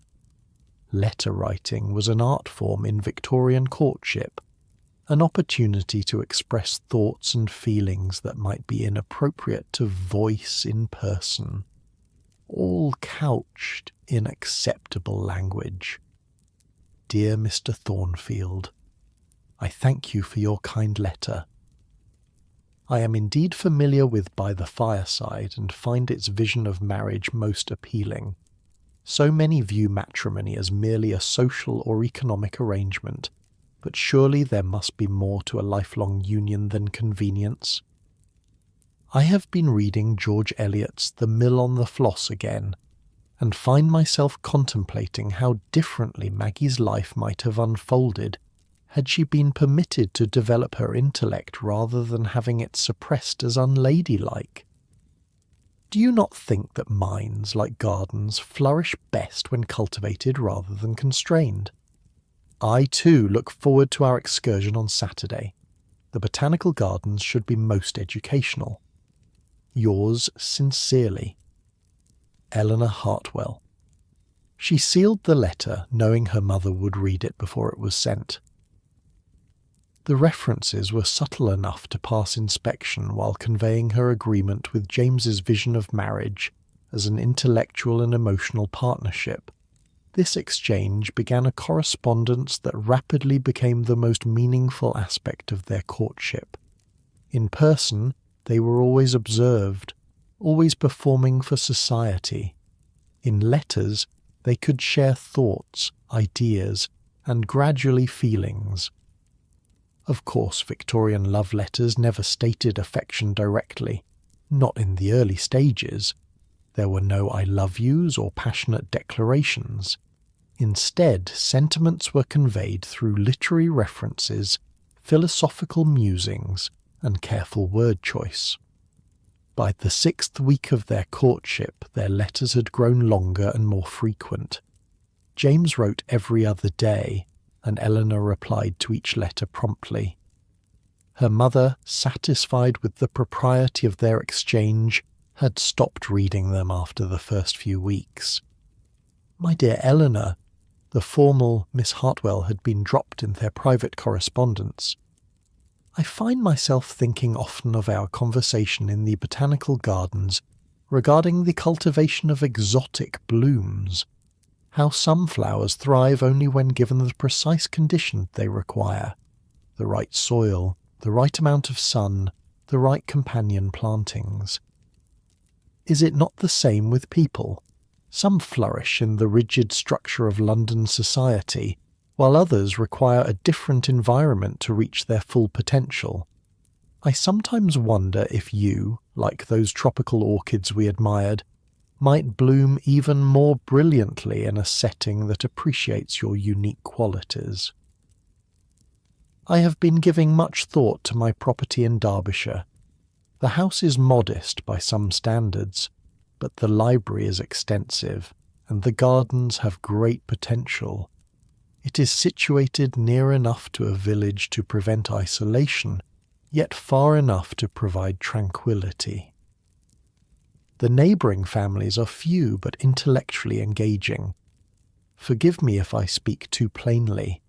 Our correspondence has become precious to me, as have our meetings, limited though they are by convention. I remain, as ever, your devoted James. Eleanor read this letter several times, her heart beating faster with each reading. This was as close to a declaration as Victorian propriety allowed before a formal proposal. James was describing a potential future together, gauging her reaction to the life he could offer her away from London society. She composed her reply carefully, aware that her response would signal her readiness, or reluctance, to move toward engagement. Dear James, your description of your Derbyshire home sounds most appealing. I have always found the countryside more conducive to reflection and genuine connection than London's endless social obligations. A good library is, to my mind, essential for contentment. As for gardens, I believe I might have some modest talent for cultivation given the opportunity. My mother's small conservatory has been my particular project these past years. I, too, have come to treasure our correspondence. The ability to share thoughts freely is a rare gift in a world so bound by convention. With sincere regard, Eleanor. It was, by Victorian standards, practically a declaration of love. By telling James she found his home appealing and could envision herself tending its gardens, she was essentially saying she could imagine herself as its mistress, as his wife. The courtship seemed to be progressing perfectly toward its natural conclusion. But there was one complication that increasingly cast a shadow over Eleanor's happiness: Mr. Darlington. Despite James's clear position as Eleanor's official suitor, Mr. Darlington persisted in his attentions. He called at the Hartwell home regularly, though Eleanor's mother increasingly claimed they were not at home to him. He appeared at every social function they attended, always managing to secure a dance or a moment of conversation. "I noticed Thornfield escorted you to the Henderson concert last week," he commented during one such encounter. "How domestic he seems, quite the settled gentleman." There was something in his tone, a subtle mockery that made Eleanor uncomfortable. "Mr. Thornfield is very thoughtful," she replied neutrally. "Thoughtful, yes," Mr. Darlington smiled without warmth, "and cautious, very cautious about his investments." Before Eleanor could respond to this odd statement, he had moved on, leaving her with a vague sense of unease. "I don't like the way Mr. Darlington looks at you," Martha commented as she brushed Eleanor's hair that night. "There's something not right there."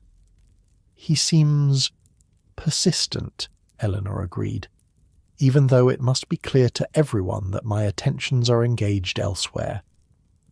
"More than persistent," Martha said darkly. "Cook's nephew works in the Darlington kitchen. Says Mr. Darlington has been asking all sorts of questions about Mr. Thornfield. Where he goes, who he sees. Not natural, that." This was concerning. The servants' network was an invisible but powerful information channel in Victorian society. If Mr. Darlington was using it to gather intelligence on James, his interest went beyond normal competitive courtship. "Has he discovered anything of note?" Eleanor asked, trying to sound casual. "Not that I've heard," Martha replied. "Mr. Thornfield seems a proper gentleman with nothing to hide. But still, it ain't right.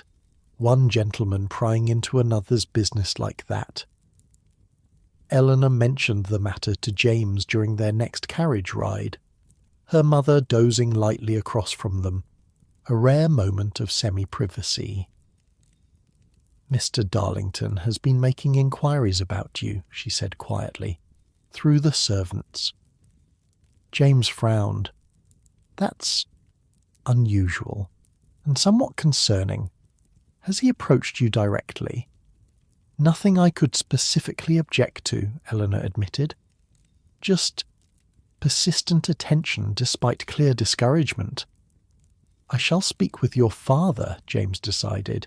"He should be aware of this behaviour." "Is there something Mr. Darlington might discover?" Eleanor asked hesitantly. "Some reason for his interest in your affairs?" "Nothing dishonourable," James assured her. "My business and personal life are transparent.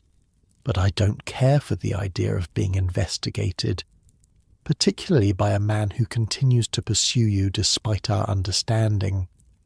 Their conversation was cut short as her mother stirred, but the incident left Eleanor troubled. Victorian society operated on strict codes of honour among gentlemen.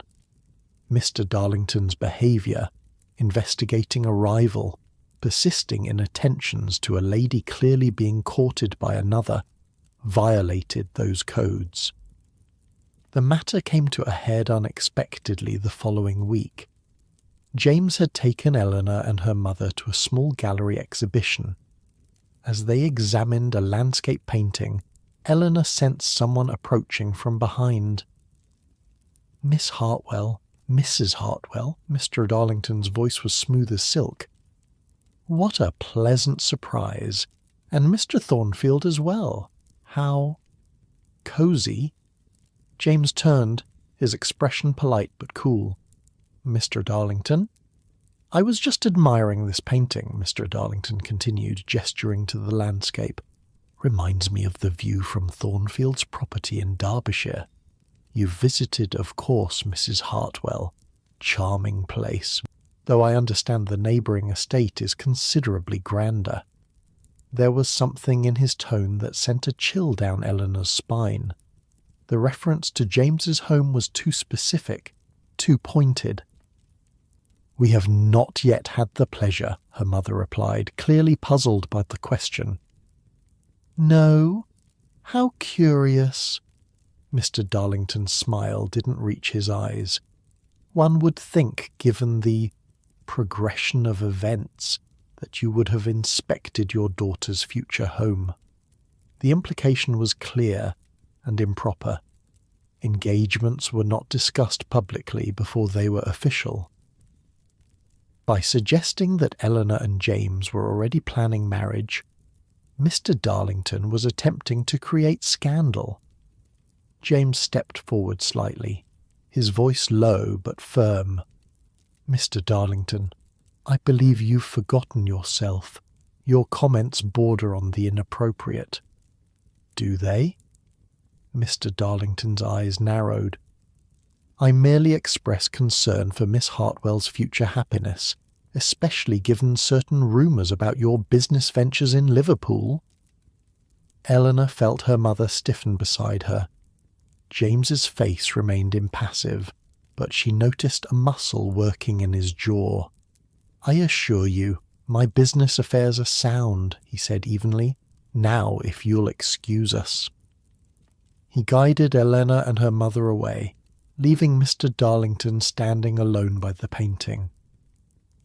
"What was that about Liverpool?" her mother whispered as they moved to another room.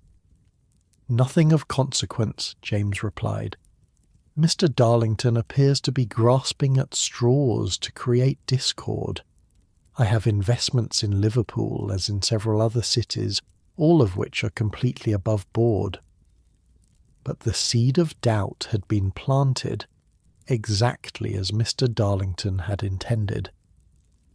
For the remainder of the exhibition, Eleanor's mother was quieter than usual, her expression thoughtful. That evening, Eleanor overheard her parents talking in her father's study as she passed by. "Should make further inquiries about these Liverpool investments," her mother was saying. "Mr. Darlington seemed quite certain there was something amiss." "Darlington is clearly attempting to undermine Thornfield's suit," her father replied. "I've already investigated the man's finances thoroughly. There was nothing concerning about his Liverpool holdings. Still, Robert, it would be prudent to verify. Eleanor's future security depends on it." Eleanor moved away from the door, troubled. Victorian marriages were, at their core, financial arrangements. The possibility of unsound investments could derail even the most promising courtship. That night, she wrote to James. "Dear James, I fear Mr. Darlington's insinuations may have unsettled my mother. While my father seems satisfied with his initial inquiries into your circumstances, there is talk of further investigation regarding your Liverpool interests. Please understand that I place no stock in Mr. Darlington's claims. I write only so that you may be prepared for potential questions from my father. With concern, Eleanor." His reply came the very next morning, delivered by his groom rather than the regular post suggesting urgency. "My dearest Eleanor, thank you for your warning. Please do not trouble yourself on this account.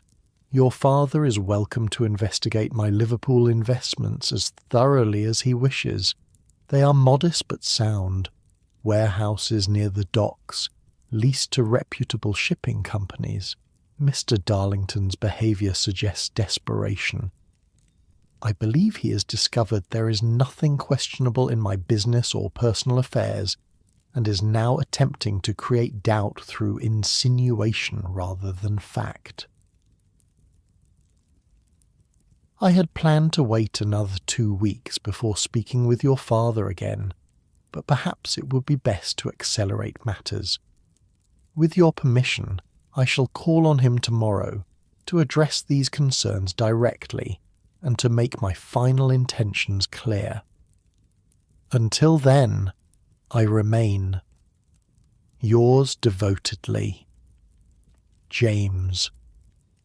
Eleanor pressed the letter to her heart, understanding its significance. James was going to propose, formally, officially, sooner than planned, to prevent Mr. Darlington's machinations from gaining traction. Victorian courtships typically lasted several months before progressing to engagement. Theirs had been relatively brief, just over 7 weeks.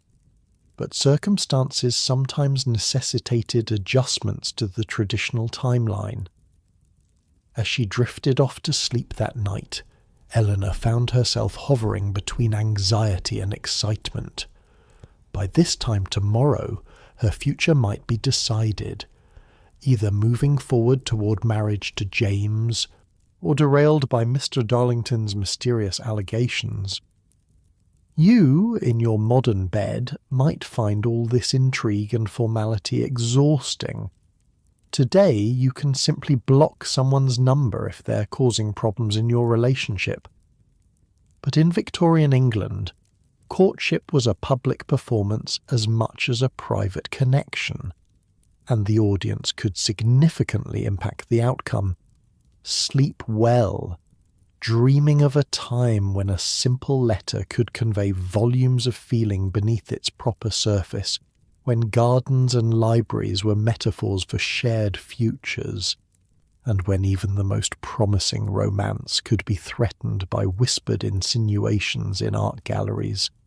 In our final chapter, we'll discover whether James's gambit succeeds, whether formal engagement awaits Eleanor, or whether Mr. Darlington's mysterious campaign will disrupt their carefully cultivated courtship.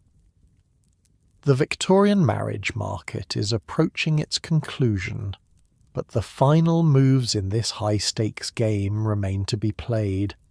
Eleanor barely slept that night, her mind cycling through possibilities. What exactly was Mr. Darlington implying about James's Liverpool investments? Why was he so determined to disrupt their courtship? And most importantly, what would her father decide when James called tomorrow? Unlike modern relationships where couples make decisions independently, Victorian courtships required family approval at every stage. A father could end even the most promising match if he had concerns about a suitor's character or finances.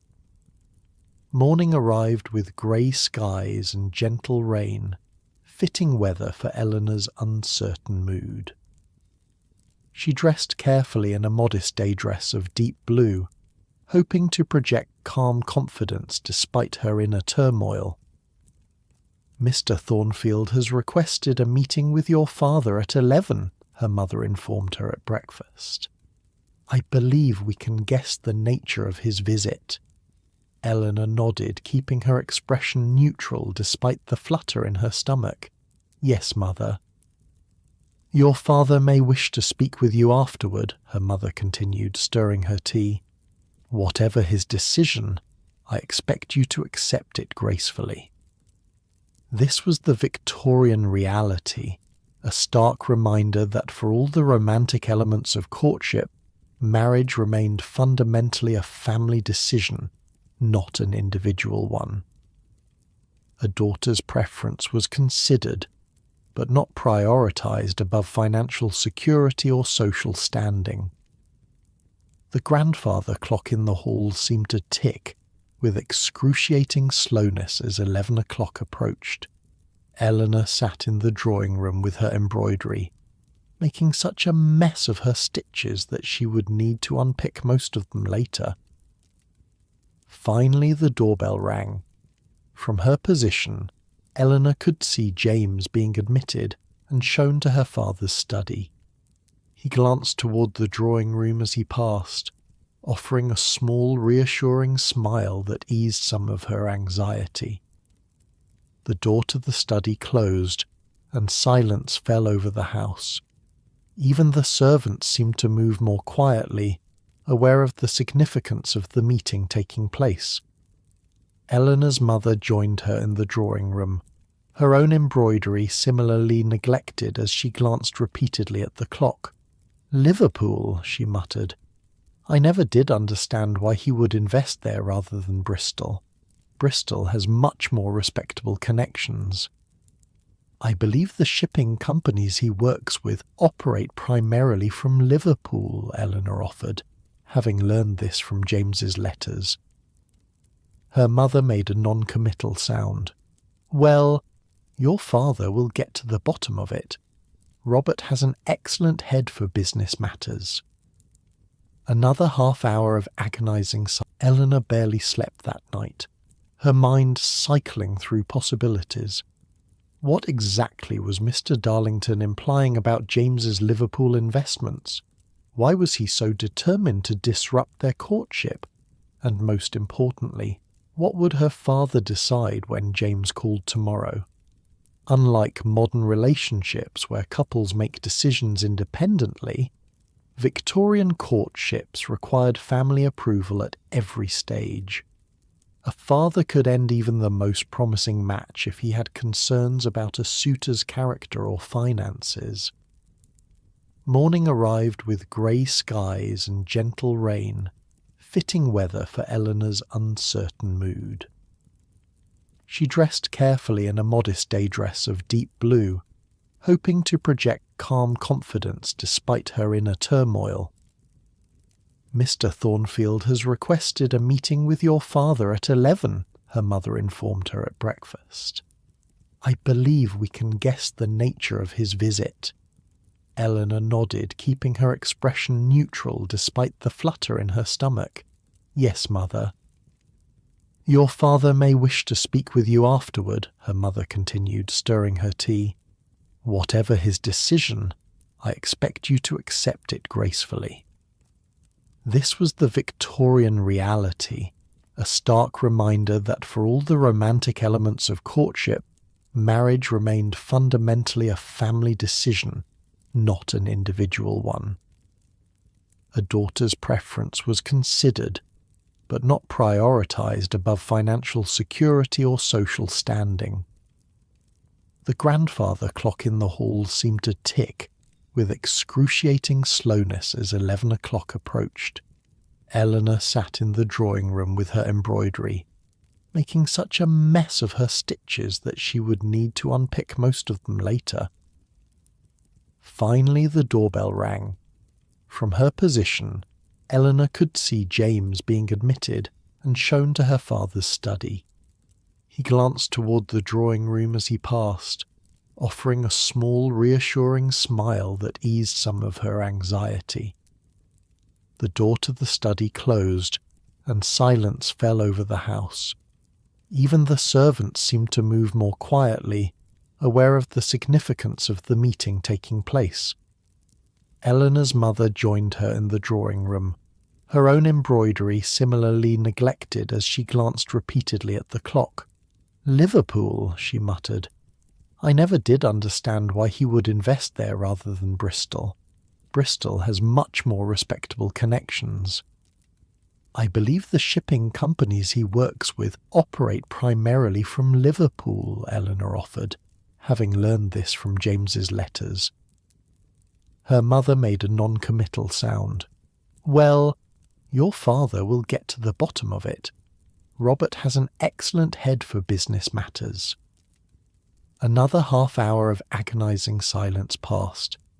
Eleanor could hear the low murmur of male voices from the study, but couldn't make out any words. Was that a good sign? Surely if her father was rejecting James's suit, the meeting would have ended more quickly. Finally, the study door opened. Eleanor and her mother both looked up, attempting to appear casually occupied rather than anxiously waiting. James appeared first, followed by her father. Both men were smiling, a promising sign.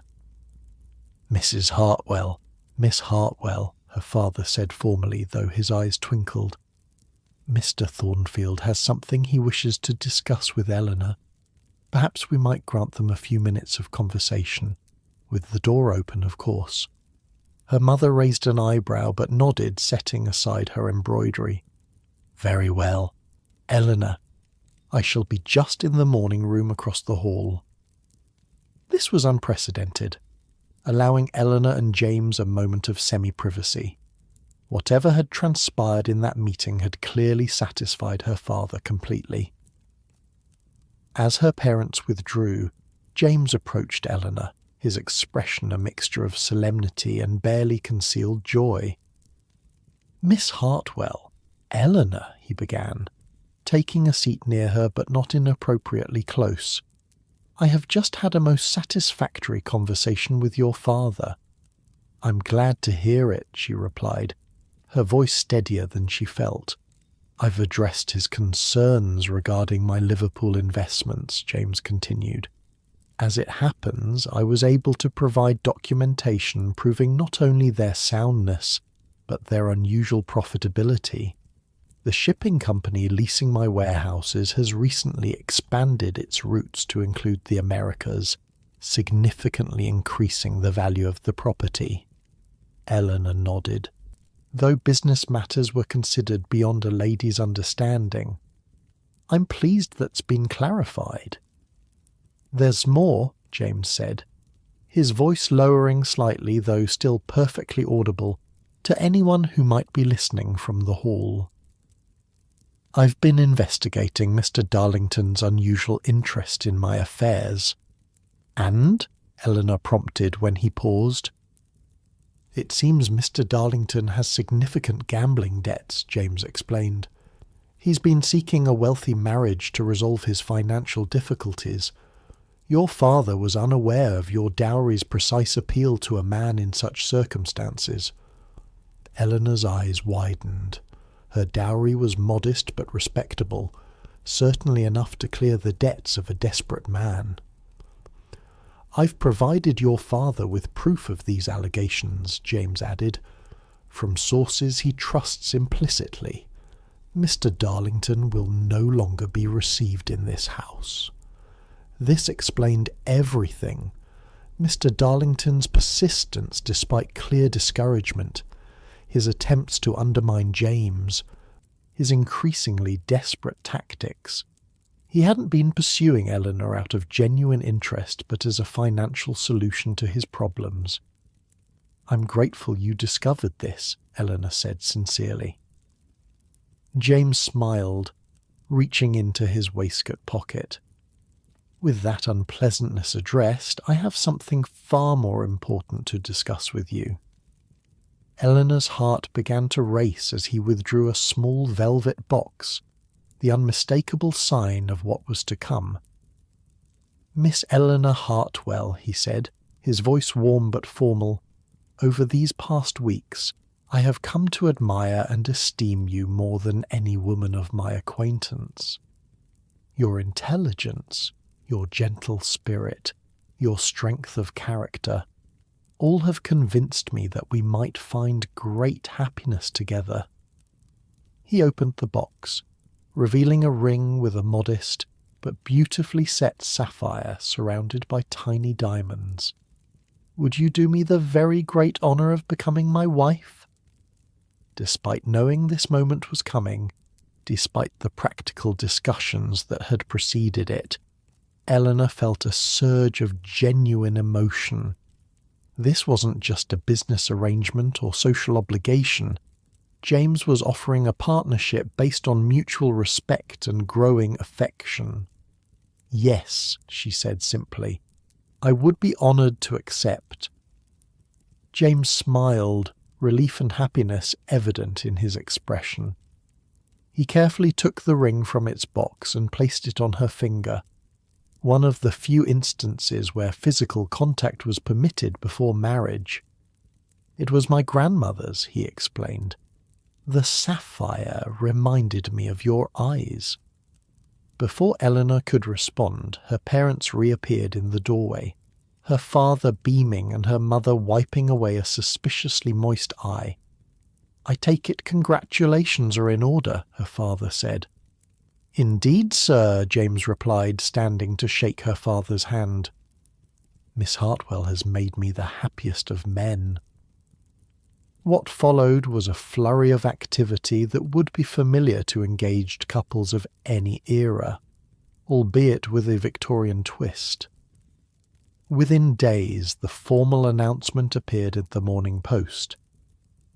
"A marriage has been arranged and will shortly take place between Mr. James Thornfield, of Thornfield Hall, Derbyshire, and Miss Eleanor Hartwell, daughter of Mr. and Mrs. Robert Hartwell, of Grosvenor Square, London." This public declaration transformed Eleanor's social position overnight. As an engaged woman, she enjoyed new freedoms unimaginable to single girls.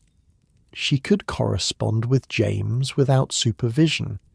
They could drive out together with a companion seated discreetly on the opposite side of the carriage rather than beside Eleanor. They could even, scandalously, hold hands when unobserved.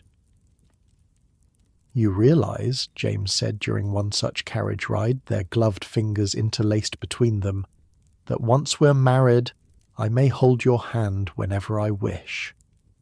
"How shockingly improper," Eleanor teased, squeezing his fingers gently. Her mother, sitting opposite them, pretended not to notice this display of affection.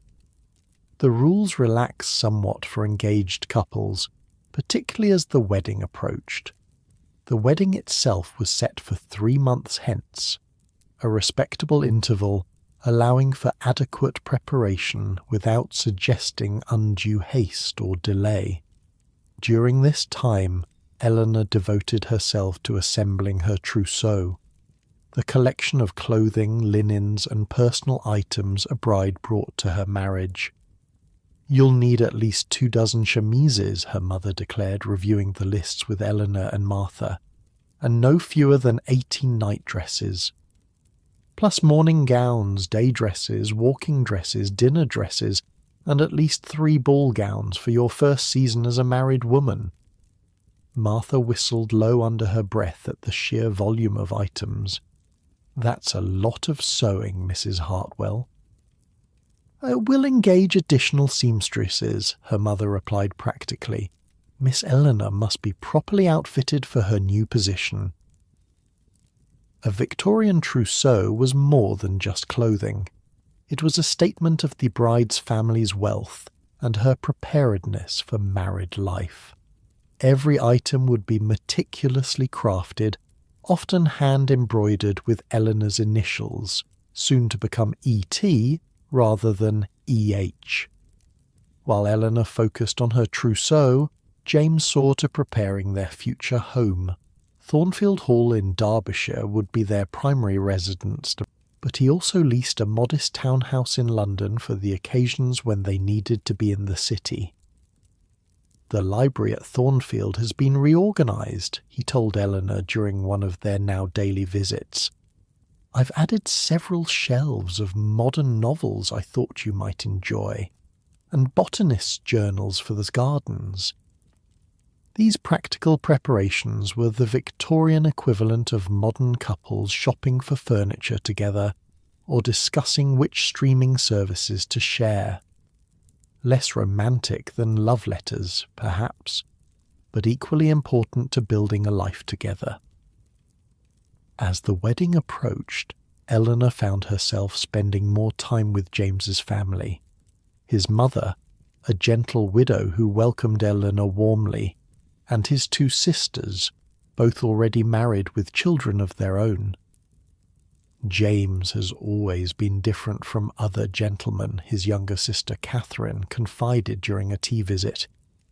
"Even as a boy, he had no patience for artifice or empty social conventions. You'll suit him perfectly, I think." "I hope so," Eleanor replied sincerely. "He certainly thinks so," Catherine smiled. "I've never seen my brother so animated as when he speaks of you. Mother says he's written more letters in the past 3 months than in the previous 3 years combined." This glimpse into James's perspective warmed Eleanor's heart. Victorian courtship, for all its rules and formalities, didn't preclude genuine emotional connection. It just channeled it through socially acceptable outlets. One afternoon, 2 weeks before the wedding, James called at the Hartwell home with an unexpected